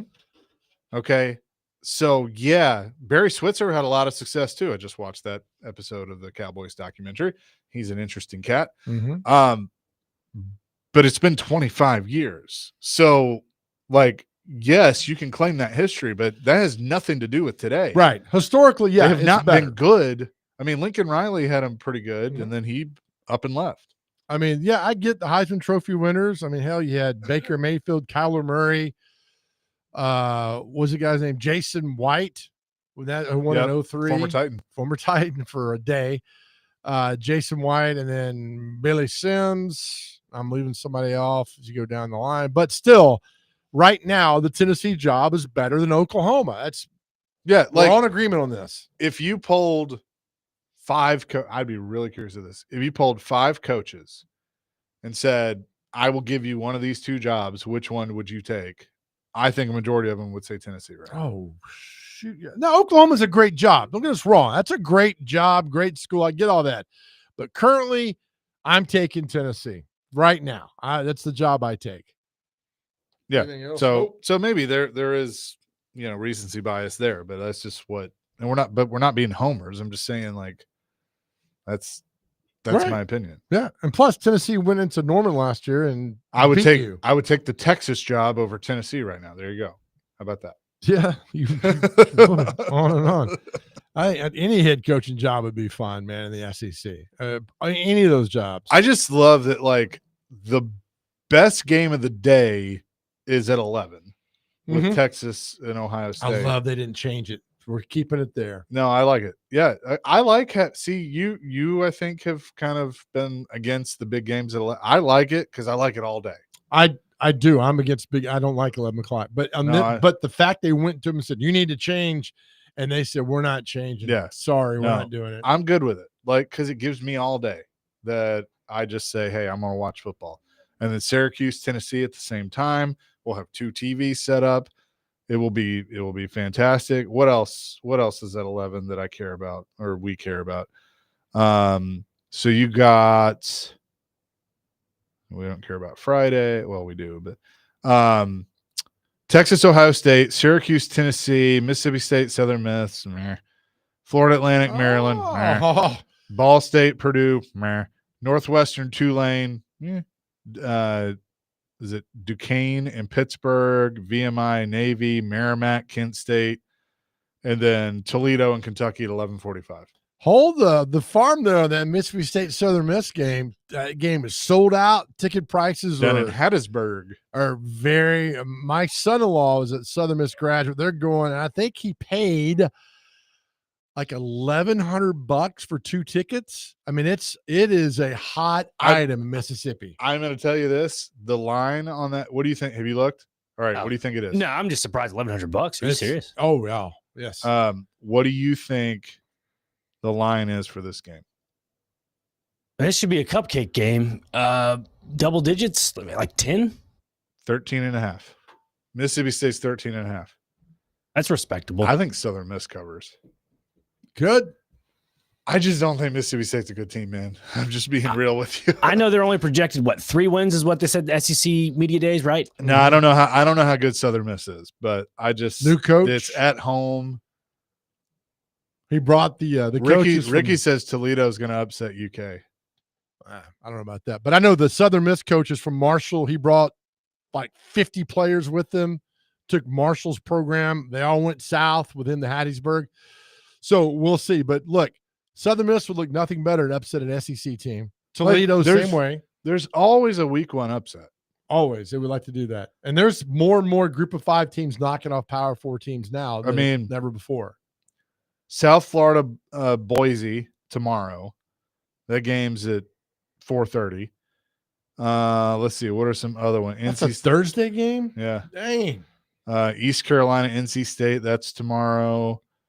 The big one tomorrow is Cincinnati and Nebraska, and that's at Arrowhead. Ooh, I don't like that. Don't like that. Don't like that. We had to think about neutral site Nebraska. games. Nebraska is favored by 6.5. Now, why is that game in Arrowhead? I don't know. Why? I don't know. Should be in Nebraska. Should be in Cincinnati. Maybe because Nebraska's quarterback resembles Patrick Mahomes that's potentially. it. I don't know. Just putting that out there. Turn your mic off. The neutral site games piss me off. I don't think he's crazy on that, and if that's the reason, that's hilarious. Same number. He does his same number. They look. I mean, they look like twins. They have really the same do. haircut. There's no need. That game should be in Arrowhead Stadium. There's no need for that game to be in Arrowhead Stadium. I had no idea. Now I'm mad. Wisconsin. That. By the way, if you want to do a little research, Wisconsin plays Miami, Ohio tomorrow night as well. Okay, we'll keep an eye on the Badgers.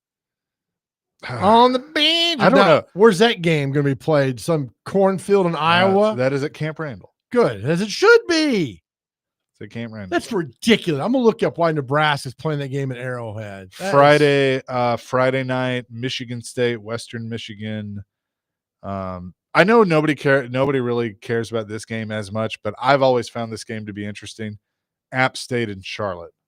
Yeah. Why would it not? They're really close to each other. Right. And I don't know. I like App State for some reason. You like apps I from do like Charlie's. apps. Yeah. Auburn and Baylor. That's an interesting one. Right. John McClain's going to be there. Auburn's a 2.5-point favorite Are they really? on the road. Boy, if Hugh Freeze can go down and win that game against Baylor on the road. If he loses, though, oh boy. Just wait. Georgia Tech and Colorado. That'll be an interesting one. Georgia Tech's a 4.5-point road favorite. Georgia Tech's a good team. That's a good football team. I think they've got down I don't there. think Colorado's going to be good. Who's your quarterback? Caden Salter from Liberty. Liberty. Really? Yeah. Okay. Former Tennessee guy, right? Yep. Yeah. Mm-hmm. But we saw him torched against Middle last year. Yeah. Torched Middle. Interesting. All right. Well, we'll come back with more. I forgot we got to do. I did this yesterday too. I thought it was because I missed you, but we'll have more coming up next. Chasing Big Joe, 102.5 The Game.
Hey guys, Big Joe here. You know, for the last 2 years, we've been on a mental health mission on the Chase and Big Joe show. We'll tell you that if you are struggling, please reach out and talk to someone. You know, talking to someone saved my life. And if you're in that dark place, I want you to know that help is just around the corner.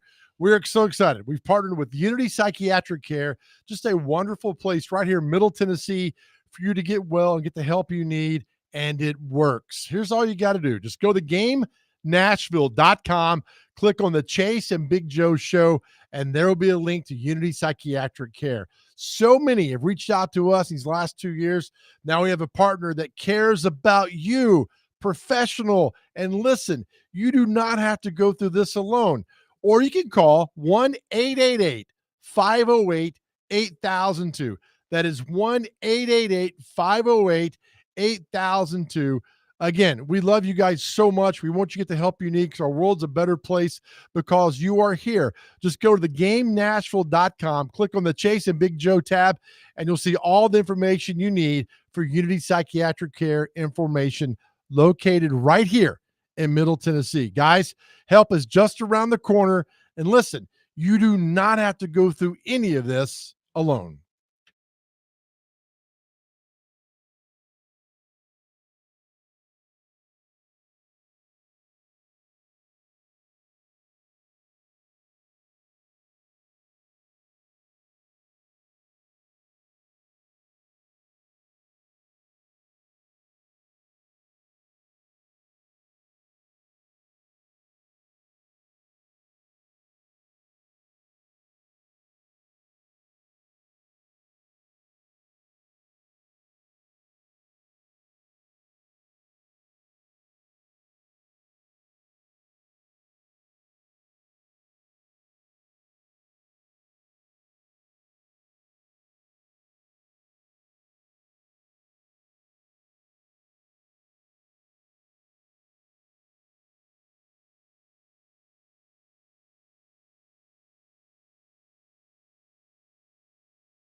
This is what Dr. Crane likes to do at karaoke night. Good song. Chasing Big Joe, 1025 the game on this Wednesday. Coach Derek Mason of MTSU will join us at 2 o'clock. Hold on, Dr. Crane, you ever karaoke? Once or twice. I've been known to, sing a little bit. You should get out with the karaoke king here, one Chase McCabe, and sing one night. Really? I kind of haven't. I mean, I've gone, but I haven't sang in a while. What's your go-to song? It changes, but lately it's been "Don't Rock the Jukebox" by Mr. Jackson or "Pickup Man" by Joe Diffie. Bow, bow. I like that. Dr. Crane, what about you? I mean, a lot of it's Dean Martin for me. Very old school stuff. That's Amore is an easy one for me. Some Alan Jackson in there, maybe some Zach Top here and there. Just there's a lot of variations going on with my selection. Crooner, right? To get the ladies. Excuse me. A little crooner. Oh yeah. Excuse you. I didn't hear. Sorry. I was at Mardi Gras, and I was absolutely hammered, and I sang Brandy on a stage and got booed off. Then some little punk comes up and sings Cowboy by Kid Rock, and they all go crazy. And I wanted to fight that guy so bad. But that was when I used to drink a whole lot, and I don't do that anymore. So I've matured as an adult. So thank you. You're welcome. Just don't sing Brandy at a crowded karaoke bar in Bourbon Street because they don't like it. But I'm telling you right now, I sang with my heart that night. I was like, Brandy, she's a fine girl. I mean, I was a good wife. I was in key and in tune and got booed off the stage. I see. That's why I like doing karaoke at the brew house, because nobody cares if you can sing or not. I saw one video one time, and you're out there singing your heart out, and nobody's looking at you. I didn't care. It's like, oh man, that's how it should be. It is it's funny because when I do that, I get up there and it's like it's just like I don't care if anyone's there or not. Good, you shouldn't. It's my own little world. Get out and sing. Maybe our good friend Alan Jackson might be listening today. It's like, attaboy, Trace. Get her and sing the songs. I sang Chattahoochee like a month or so ago. Hey! Yeah. Did you like Pyramid of Cans? In a pale moonlight. Yep. Talking about cars, dreaming about women. Oh, what a great song. Never had a plan, just to living for the minute. Fantastic. Is he done? Is he still like this is like his last tour? I don't know. I think but this is our last tour. Then a year later, we're back. And it's like, hey, why not? Like Brooks and Dunn had their last tour 10 years ago. Now they're back making a fortune. Good for them. Okay. There is a picture on Twitter. Beer chugging Vol. Josh Heupel pictured with Donde Plowman and Danny White following the announcement of his contract extension through 2030. Here you go. Oh, that is a beautiful picture.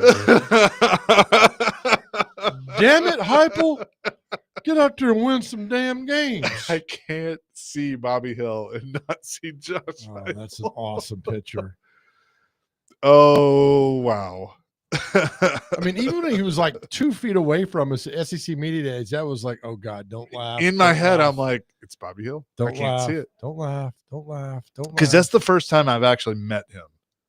Like, I've interviewed him. Like, I think we've had him on. Like, he's called in, but that's the first time, like, I've been face to face with him. And I'm thinking the same thing.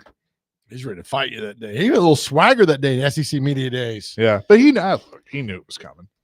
If he didn't, then I don't know what to tell you. Bring it on down here. Yeah. Coming up next, we will talk to the one and only Derek Mason, head coach of the MTSU Blue Raiders. They open their season against Austin Peay. He'll join us next. 1025 the game.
Hour number 3, Chasing Big Joe, 102.5, the game here on this Wednesday.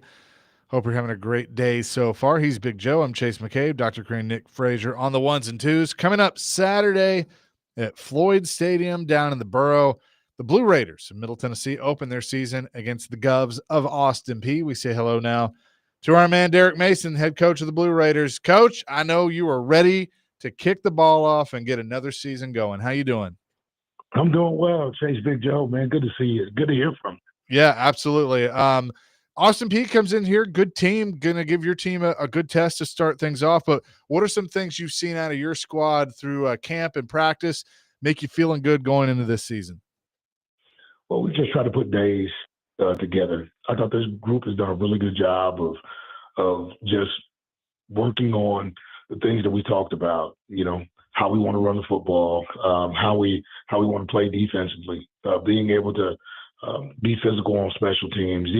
These are things where, you know, coming off of last year, man, we had to bolster this roster, gather some playmakers, bulk up on the fronts, and just get better in the trenches fundamentally. So these are the things that you're looking for in the first game. You're trying to clean up, you know, any issues, man, that may have been things that sort of hindered us. And I want to see how calloused we are in terms of the ability to play 4 quarters of football. So this Austin Peay game is going to be a great first test for us.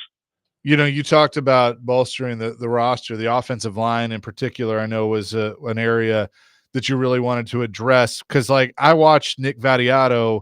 You give him time. I mean, he's going to make some things happen. How much have you been preaching that to your guys through practice early on this year? Well, I really haven't had to preach it a whole lot.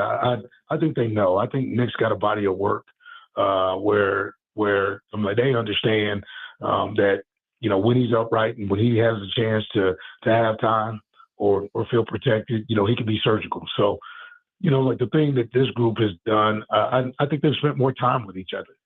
Nick with his offensive line, and then with him, you know, just trying to, you know, understand, you know, what makes like that group tick. You know, they've got to be synchronized. They got to be on the same page at all times, whether we talk about run game and protections. And that part of it is truly seems to be, you know, where this group is grown. I mean, in a short amount of time, it's about chemistry.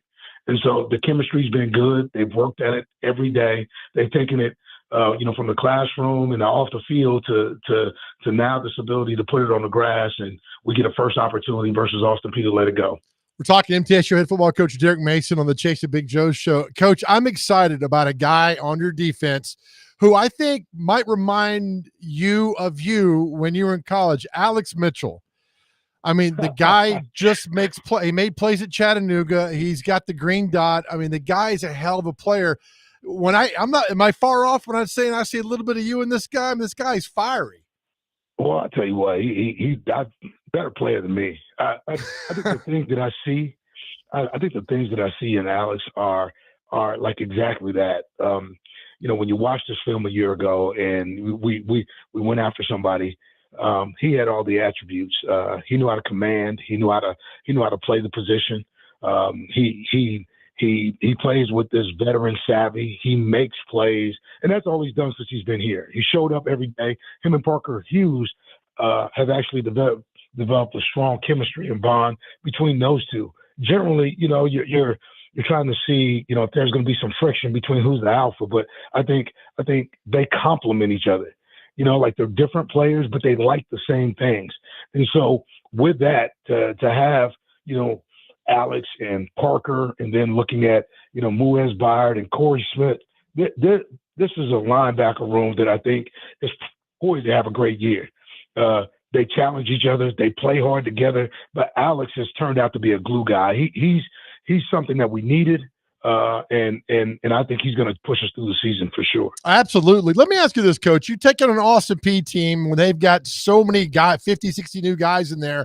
How do you game plan for a team when you've got that much turnover? It's the same for Austin Peay with you guys, but specifically looking at you to Austin Peay, how do you prepare for a team when you really don't have a lot of film on them? Yeah, they've got good coaches. I mean, obviously their defense coordinator was at Tennessee Tech a year ago, and obviously we saw what last year's game turned into. I mean, I think different places, different football teams, right? But I look at them offensively, and they do a great job. They've done a great job of, getting personnel, making that personnel, men work. Their schemes are extremely good at exposing, defenses, whether they're going four strong or whether they're going empty, like the zone read game. So I think there's going to be challenges not knowing their personnel that we're going to have to adapt and adjust to. That's the game of college football now. So, like, for us, it's been about, okay, how do we want to play? Okay, how do we deploy our schemes? The fundamentals have to show up, and we're going to have to score points, and we're going to have to play great defense as well as good special teams to Saturday when we show up versus Austin Peay. What do you need? We ask this every year. What do you need from the Blue Raider Nation Saturday at 6:00? Hey, man, we need them to show up and show out. Hey, man, this is a whiteout game. Never done before. This is the 111th season of MTSU football. Wow. Blue Raider football. That's crazy. Okay, and this roster has 111 players on it. Ooh. So Team 111, okay, in their 111th, we need this night to be special. We want it to be special. Let's Phil Floyd. Let's have a great time, and let's make sure that it's unforgettable. How have the new facilities been? Are you all moved in? Hey, moved into the new digs, and let me tell you something. It's incredible. Everything about the SAPC is fantastic. I mean, this Student Athlete Performance Center is top of the line in terms of what it provides for our student athletes in the classroom, outside the classroom, recovery, strength and conditioning. It's an amazing facility that's attached to Floyd Stadium. So when you come out, you get a chance to see it. And you'll see the lighting, you'll see the ambiance, you'll see the ribbon boards, everything that a game is supposed to be. It's going to be a great adventure for us on Saturday as we break this thing in and kick it off as the Blue Raiders kick off college football season. So I'm excited. How much of I don't know if this is even the right phrase to use, but a game changer, but how important those type things are to a program. You've been other places, you've seen what they have or what they don't have, but this state-of-the-art facility, beautiful new facility, how big is that not only to your program, but to athletics as a whole at MTSU? Yeah, I think it's big for the Middle Tennessee community. The corridor, right? The middle of this state. This fits who MTSU is. I mean, we're one of the largest public institutions in the state. When you look at like the investment on the academic side as well as the athletic side, this place is continuing to grow. It's a phenomenal sports venue to come to, and what they're investing in. When you come over here to Floyd Stadium and you get a chance to see, what the renovations have really yielded for us, I think you're really gonna, start tying into Blue Raider athletics, from tennis to football. What's getting ready to happen with the Murphy Center? What's happening on that north end? It's going to be an exciting place to be. So invite fans to come out. Phil Floyd, whiteout, 6 p.m. Let's get it. What speaking of excitement, Coach, one more before we let you go. What excites you about this team in 2025? I know now you put your stamp on it.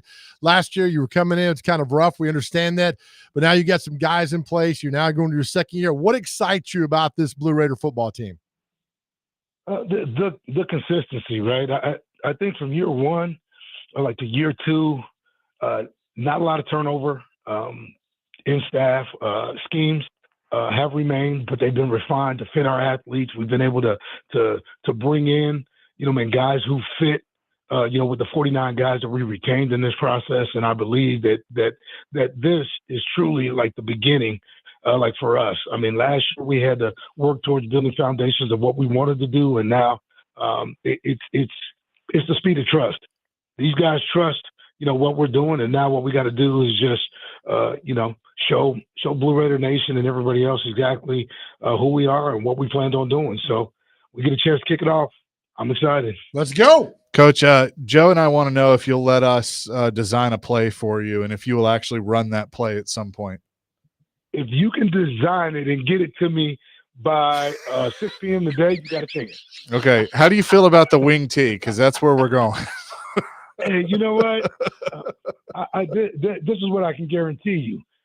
We won't be running that.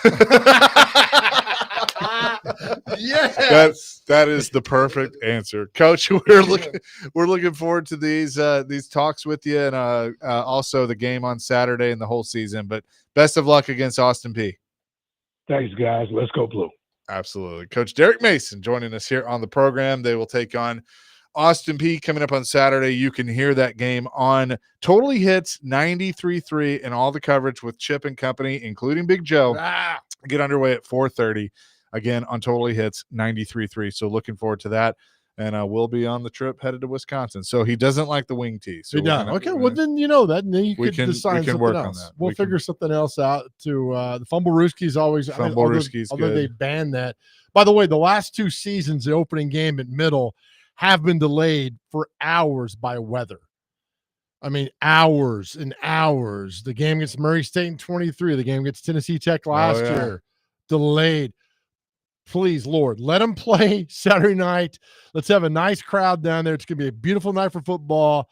Come out and experience that and see this. It'll be a lot of fun. So we'll have the Austin Peay coach on tomorrow at 1:45 with us as well. So football's here. I love our backyard. I love what goes on in our backyard with our schools.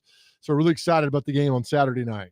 So we're looking at a high of 88 during the day, low of 62. Beautiful football weather.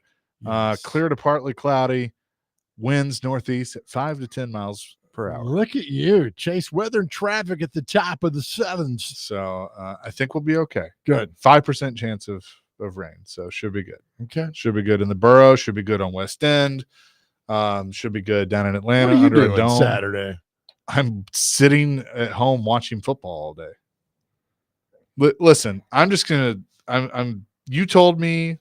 I saw DMAC on Saturday. He told me the same thing, like a long time ago, that eventually I would get tired of going to everything. Yep. I am now at that point where I'm tired of going to everything. I just want to sit at home and watch football. I don't want to go anywhere. I don't want to. I'm at that point in life. I'm going to pull a fire alarm at your house at 11. I might. I will look around. I will go. No, we're good. Yeah, I don't blame you, man. Oh, a fire alarm. Is he living in an abandoned school? He does. Something like that. Yeah. Come on, Joe. Yeah. So I'm just. Have you not seen the school he lives in? Huge. I've heard of the palatial estate. I assume this is the palatial Huge. estate. Okay. Yeah. Just pull a fire alarm and pull out of there and don't see anything that goes on. But no, I mean, you talk about game from 11. I mean, we're all going to watch the Corso tribute Saturday morning, and then 11 it starts, and then it's all day, and then of course middle at 6. I mean, it's just, it ought to be a damn national holiday. How great Saturday is going to be. I mean, it really is. It's going to be awesome. It's going to be awesome. There's a new person trolling us on the text line, and I'm trying to figure out who it is, but they're pretending to be Adam in Portland and Kenny the Mailman. I guarantee you it's Kenny the Mailman. I don't think it's Kenny. No, it's not. You know what it is? It's that David Janes. It might be. I don't know. There he is right there. Yeah. I don't think it is. Is it you, David? We'll see. Appreciate Coach Mason for joining us. We'll get back into the Titans and all their moves that they made today. Chasing Big Joe, presented by the Omni, 102.5 The Game.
Looking Glass. Correct. Is that right? Chase and Big Joe, 102.5 The Game on this Wednesday. It's official, Chaser. What's official? The practice squad. Oh, yes, it sure is. All right, Dr. Crane, we need like some exciting music for the practice squad because I'm gonna really just give this all it's got today. I saw this on Twitter. The Carolina Panthers have signed quarterback Hendon Hooker. Good for him. So he lands with the Panthers. Good. Stay in the league as long as you can, man. Good for Hendon Hooker. Maybe that, like Dan Campbell said, a change of scenery might do you some good. So good for Hendon Hooker. So transactions earlier today from the Titans. Let's recap these real quick. They have signed defensive tackle Shai Tuttle and then acquired via waiver claims cornerback Jalen Armour Davis from the Ravens, linebacker Dorian Masai from the Vikings, defensive lineman C.J. Ravenell, who will change his name to Titanell from the Ravens, and then cornerback Samuel Womack III from the Colts. They released center Corey Levin. They waived defensive tackle Timmy Horn, linebacker Curtis Jacobs, cornerback Gabe Judy Lally, and offensive lineman, that was hockey, offensive, John Ojukwu. So that has been done. And now the practice squad. Hit it, Dr. Crane. Yeah. Ladies and gentlemen, your Tennessee Titans practice squad. Defensive back, Kendall Brooks. Yeah. Defensive tackle, Cam Horsley. Running back, Jamar Jefferson. Wide receiver making his 19th appearance on the practice squad, Mason Kinsey. Nose tackle, Isaiah Rakes. Wide receiver, Xavier Restrepo. Good. And offensive lineman, Andrew Rupchich. Signed to the practice squad exemption. I don't know what that means. Defensive end, Ali Gay. Running back, Jordan Mims. Signed to the practice squad as a veteran. Cornerback, Amani Oruwari. That guy? That's sure. the guy. Ojawari? No, it's not that one. Wide receiver, James Prochet. Quarterback, Trevor Simeon. Defensive lineman, Carlos Watkins. And signed to the practice squad, international, Thomas Orokoya. So that is your Titans practice squad. I like that music, by the way. That's good. Sounds good. I'm trying to look many of these guys up as I can, as quickly as I can. Oh, well, most of them were here. Actually, Ali? I think all these guys were the ones that were here. So Ali Gay's a linebacker. He's 6'6", 270. He's a defensive end. Okay. They got it wrong here on the list. Okay. Defensive end. It's a big boy right there. So yeah, there's some guys, and then no one. So they got 2 more spots that they could fill in the practice squad because I think you get 16. They got 14. Okay. All right. And Corey Levin, the Terry McCormick and others reporting that Corey Levin probably goes to the practice squad, and then Judy Lally probably would too. As we brought up earlier, that's $13,000 a week minimum they make on the practice squad. Yep. So that's the latest with the Titans roster moves. Again, I don't think they're done because there's still going to be moves across the league. Right. There's free agents that they could add. So, they could hypothetically do more. Now, is Restrepo living with Cam Ward? I don't know. Cam's like, hey man, you got that rent money now? He made the practice squad. Hey, dude. Look, we've talked about this. I'm not trying to be a jerk, but Right. You left your cereal bowl in the sink again. I mean, it Do you doesn't take mind? a whole lot to just wash it off and put it in the dishwasher. Right. I I wish the number 1 pick in the draft and had all that, but good for good for Restrepo. would that Look, not be like a funny television show? One was the number 1 overall pick in the NFL draft. The other, a practice squad, right? undrafted free agent. I'm sure that's been pitched in Hollywood at some point, and they did something along those lines. That'd be fun. Probably not. What do you do with your hands? Do you have that one too? Why are you holding your hands like that? I'm trying to get a question in here. Well, then ask the question. No, I'm just saying, like, you look ridiculous. I love this because now they're getting that same thing up in New England right now. You see the one last week where somebody asked him a question? He's like, was that a question? Are you asking me? Are you telling me? How do you want me to answer that? About carrot cake for his birthday or something like that? That was another question that went on, as well. So he did some video about his birthday. Vrabel walked in this conference room, and there's a carrot cake there, and he's all so excited. I'm like, this guy does not care about this video or about his carrot cake. Poor guy. Okay, I have to read.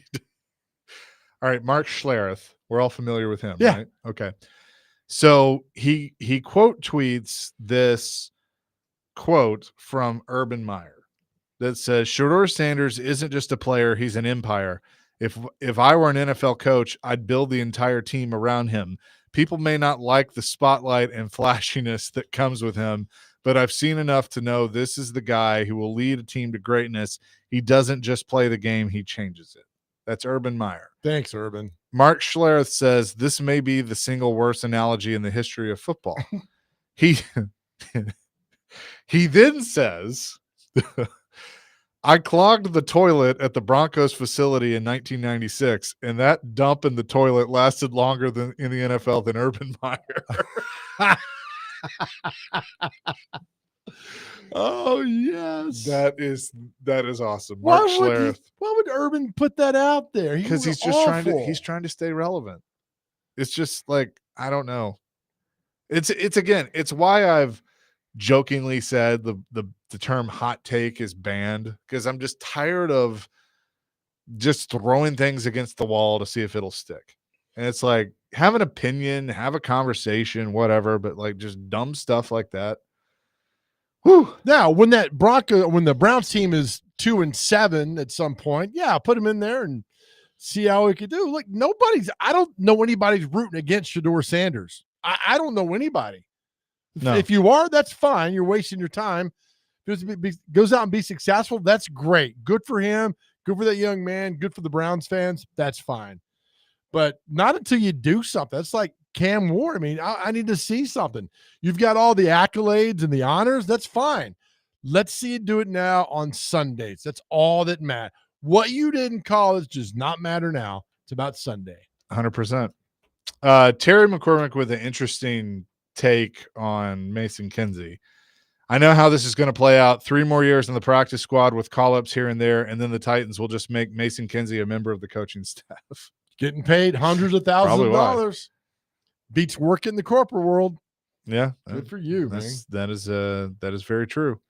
So that is your latest with the Titans and the practice squad. We'll have more coming here on Chasing Big Joe, including Tom Brady has won again. It's amazing.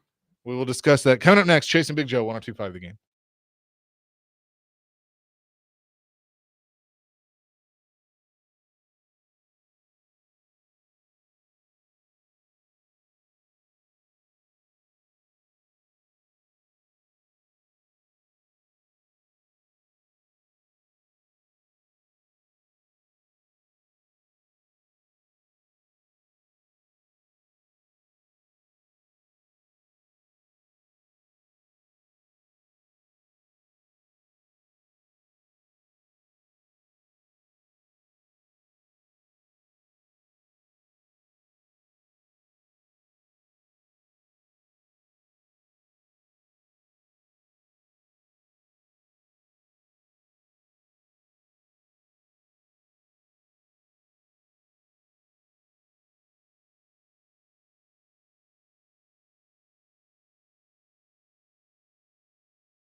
Chasing Big Joe 102.5 the game here on this Wednesday.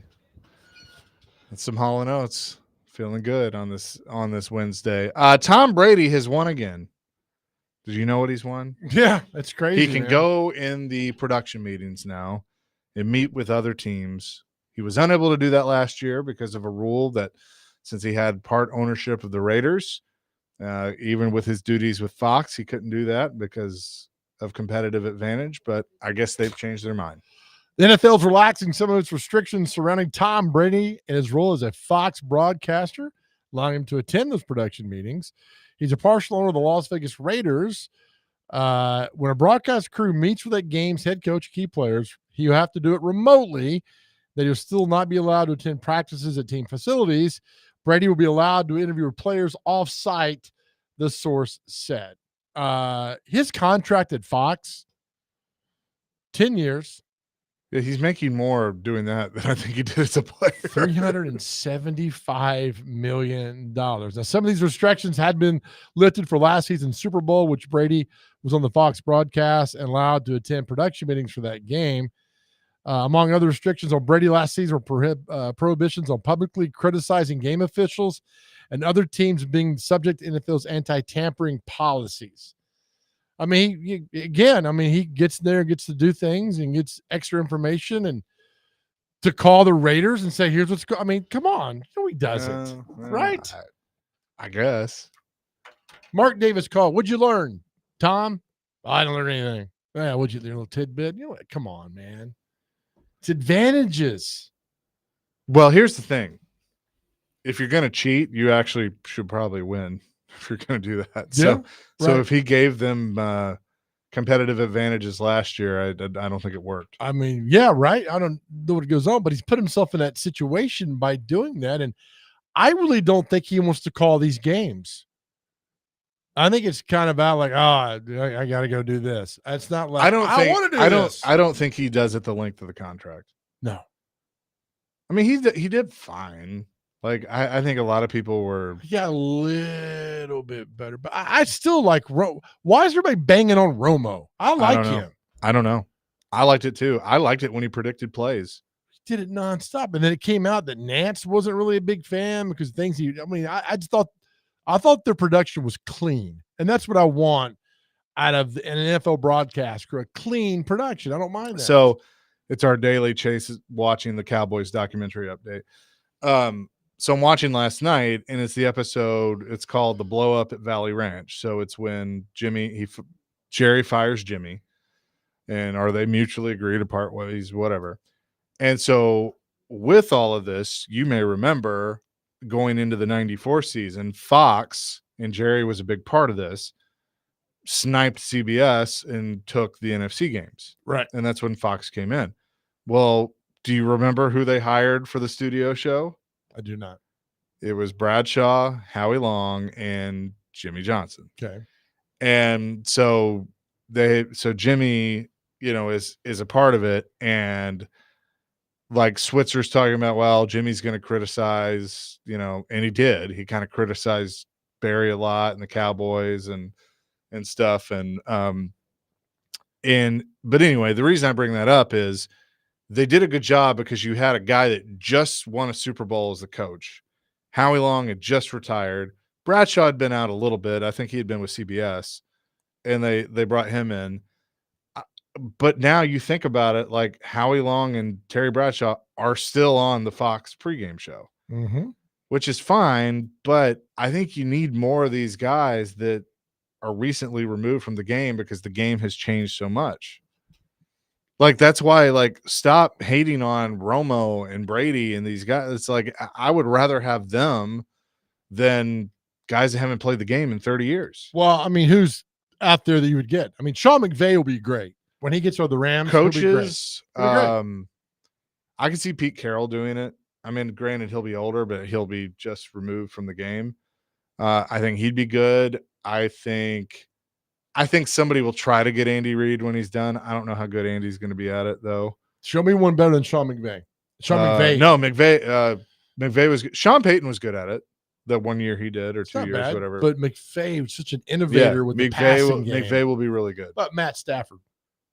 I think Stafford would be good at it. I think he'd be fine. I don't. Let's see who's doing it right now. What do you think of Matt Ryan? It's okay. I think he's better in the booth. Yeah, I mean, I don't like 3-man booths. No, I don't either. I think that's to protect the young guy. Like Greg Olson's really good. Who was it? Ryan Tiki Barber and the announcer was at the 3-man booth. I'm not a 3-man booth guy. Yeah. They step over each other. They talk over. I don't like that. You know, the best announcing team I've heard in the last year were those guys that called the Cats games. They did a really good job. I mean, that handsome, didn't step on each other, gave each other time and space. Those guys, kind of the blueprint of how things should be going forward about how you call games. Yeah. Guys were that good. I agree. All right. So here's what we got for CBS and their crew. I don't think anything's really. It's Nance and Romo, Ian Eagle, J.J. Watt, Evan Washburn, Kevin Harlan, Trent Green, Melanie Collins. We'll go back to who's doing Trent Green. I like Trent Green. Kevin Harlan. I like Trent Green's really, really good. Andrew Catalan, Charles Davis, and Jason McCourty with A.J. Ross. I'm not a fan of that 3-man. Nope. Spiro Ditas and Adam Archuleta. Should be inducted in the Titans Broadcasting Hall of Fame. They're on every game. Beth Mowens and Chris Lewis will also serve as play-by-play. 2-time Super Bowl champion Logan Ryan will also be in the booth for select games. Boo. Tom McCarthy and Ross Tucker will be there as well. I will boo Logan Ryan any and every chance I get. So that's CBS. So J.J. Watt moves to the booth. So who's the NFL today?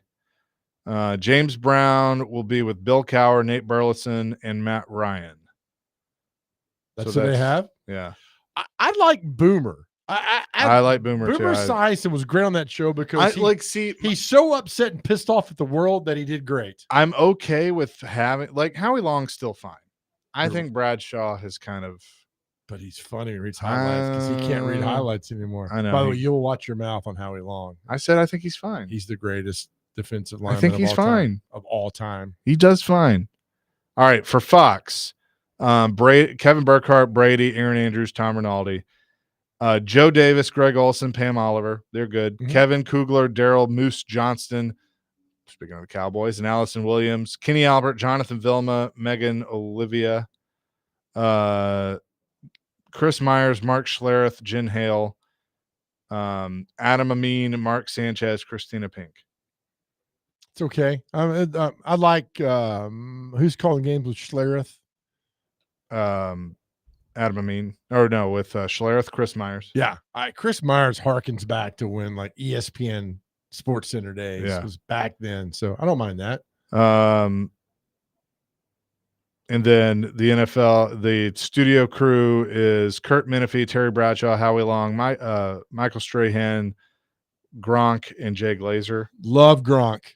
He does a good job. And then also you have Carissa Thompson, Charles Woodson, Julian Edelman, Cowherd, and Cooper. So who took Michael Vick's spot on that show? Cooper? He's already there. I guess they didn't really replace him. The best part last year is when they did the fake tight end in the NFL and they punked Gronk on that. Like, what do you think about Bill Smith? They're like, oh, Bill Smith's great. And they went to Gronk. He's like, yeah, he's great. He's got good hands. They just work on his blocking some more. And they're like, this guy doesn't exist. And they're all just howling. Our friend Ricky asks, how do we feel about Nate Burleson? I like him. I actually think he's really good. Here's what I like Nate Burleson. During the draft in 2019, he came to town and he was at an event that I was at, signed every autograph, took every picture. They're trying to pull him away to go do events. Nate Burleson signed hundreds of autographs, smiled, wanted to be there. That's what you want from somebody. Yeah. Big Nate Burleson fan. I like him. But I'm with you. Putting, Sean McVay whenever he's done would be good. He's just such an innovator in the offense. Mm-hmm. And I just think he's really good. I like to pick his mind. I think after this year, I think he's like, I'm good. I could see it. I could definitely see it. We'll come back with what day is it? Celebrity birthdays. And do we have it? We do have the mashup coming back today. Chasing Big Joe here on this Wednesday, 102.5 The Game.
Chasing Big Joe 1025 the game on this Wednesday. Gino says on our text line, best three-man team was the old Monday Night Football back in the day. Dan Deerdorf, Al Michaels, and Frank Gifford. Did Joe like that three-man team? Yeah, because he had personality. Don Meredith didn't give what you thought about him. Well, I said Dan Deerdorf, not Meredith. I know he was on first, but if you go back to Gifford, Clouseau, and Don Meredith, they were great. But the 90s, Dan, Al, and Frank. I like Dennis Miller. Everybody, He was all right. I think it was okay. It brought something needed. And look, it brought comic relief to the booth. I think it was needed at that time. I thought Dan Fouts was great. Al Michaels was fine. But the three-man booth is okay because those guys were good. I just don't think McCourty and those guys are great. They're okay. These other guys were legends. So I will say this, Joey from Gallatin brought this up, and I'll say the same thing. There is one thing that I'm looking forward to Saturday, and I'm going to make it a point to make sure I listen to hear our friend Mike Keith call the Vols for the first time. I think will be really cool. Who's living a better life right now than Mike Keith? I mean, honestly. Oh, yeah. You know who he's just been interviewing on his show on YouTube? Your favorite. Oh, man. Really Yep. got Peyton on there? Yep. Peyton Good. was there. Good for him. We love Mike. I wish we had Mike, and I understand why he's not on with us. I understand all that. Just a damn good dude. We've known him for years and years and years. Proud of him. And for those who say he should have taken that job, I completely disagree with you. He went home, man. He went home. And that's awesome. 5956 was asking what we thought about Charles Davis. I think Charles Davis is fine. Can't stand him. Really? Everybody's a Hall of Famer that watch this Oh. guy. He's a Hall of Famer guy. He's going to be really good. No, I'm not a fan.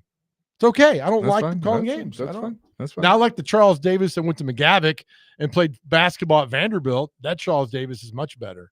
Okay. Well, there you go. Thank you. Joe speaks his feelings. With that, let's get to what day is it and celebrity birthdays. It's brought to you by Jarrett Companies, Inc. Jarrett Fire Division covers all of your business's fire safety needs. Go to jarrettfire.com, above and beyond industry standards. All right, first on list, we have the Duchess Who Wasn't Day. It is a Irish writer who apparently, I guess, categorized herself as an anonymous writer, and then she said she's the Duchess. So I don't know. You just made that up. No, I just clicked on the name, and that's what popped up as it was like a long paragraph. So I just summarized it in like 2 sentences. Thank maybe you, 5. AI. You're welcome. Just Because Day. That's simply what I just said there. Just because. Kiss Me Day is today. National. I'm good. I'll pass. National Banana Lovers Day. So if you enjoy bananas, go eat some potassium. National Petroleum Day is today. National Pots de Cream Day is today. So if you like pots de cream. I thought that was going in a different direction. No, I'm pretty sure you can add some sliced banana to that. Some pots de cream. Okay. Willing to lend a hand Wednesday. So willing to lend a hand there. World Rock, Paper, Scissors Day is today. If you enjoy rock, paper, scissors, go with those kindergartners that were playing it in the backyard. Always go with paper first. I'm telling you, always go with paper because people want to be powerful and go rock. I'm telling you, I've Why not researched scissors? this. Paper covers rock, Goofy. Scissors cut paper. No, people go with rock first. I go with scissors. That's what I'm saying. What? I'm telling you, follow me in this. People go with rock. They want to be tough. I cover it with the paper. Trust, next time you play your little game with your friends. So you know what? Joe was right about that. Is that all you got? That's all I got. Yep. Thank Continue. goodness. All right, time for celebrity birthdays. Got to get these within 2 years. Our first birthday from Breaking Bad, Aaron Paul, Jesse. How old is Jesse from Breaking Bad? 58. 59. 47. All right, on down here for other people we've never heard of on this list. No idea who that is. All right, actress Tuesday Weld. Very famous actress, Tuesday Weld. 75. 84. 82. Dr. Crane on the board. One of the best guitar players of all time, Alex Lifeson of Rush. How old is Alex Lifeson of Rush? 74. 73. 72. Dr. Crane hitting singles up Damn 2-0. you and your Price is Right. Gospel singer Yolanda Adams. 73. 63. 64. Did you practice today already? No, they were saying 50s back here. I'm like, no, it's 64. Hey, right. there will be no helping back there. 0. None of that. Country singer Colt Ford. 37. 38. 56. Bass player Tony Kanal of No Doubt. 54. 58. 55. Chasers on the board. 3-1. Rapper Mace. Not D Mace, but rapper Mace. Does Mace have a second career I didn't know about? 52.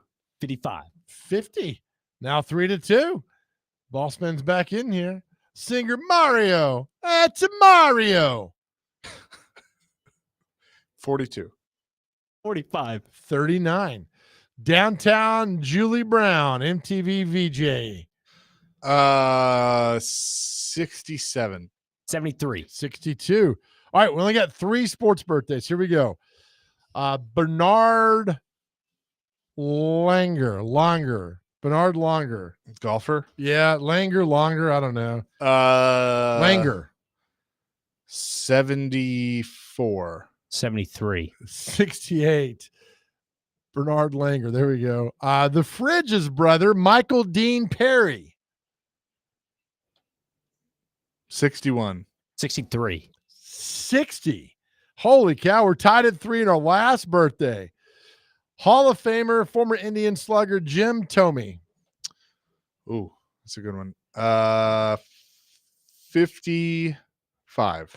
57. Oh, at the buzzer, boss man. 55. Jim Thome. 55. Rallies back. Wins 5-3. Well done. All right. Real quick, here is our mashup from today.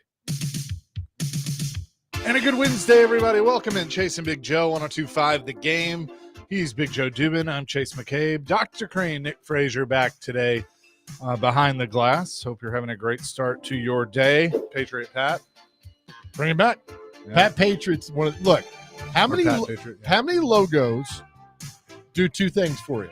First of all, Pat Patriot's going to defend your freedom. He's going to defend your freedom, your right to do whatever. Secondly, he's going to drive block your ass about 40 yards down the field. What other logo in professional sports is going to do both of those things for you? Not many. You know what makes those interviews fun is when they're engaged. Yeah. Oh, yeah. Like we had Ice Cube on, engaged, had Bill Burr on, couldn't have cared less. Not at all. Well, look, I think that's why we need to get Travis Kelce or Taylor Swift on because they're now engaged. So, yeah, that would be good.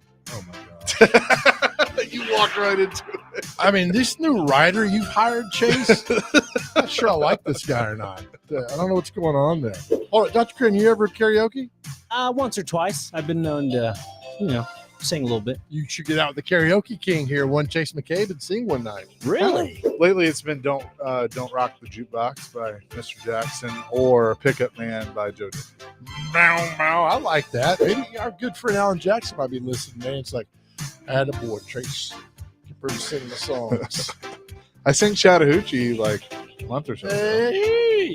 Their first game is against the Broncos. Bring back that D on the helmet. That's what she said? Pause.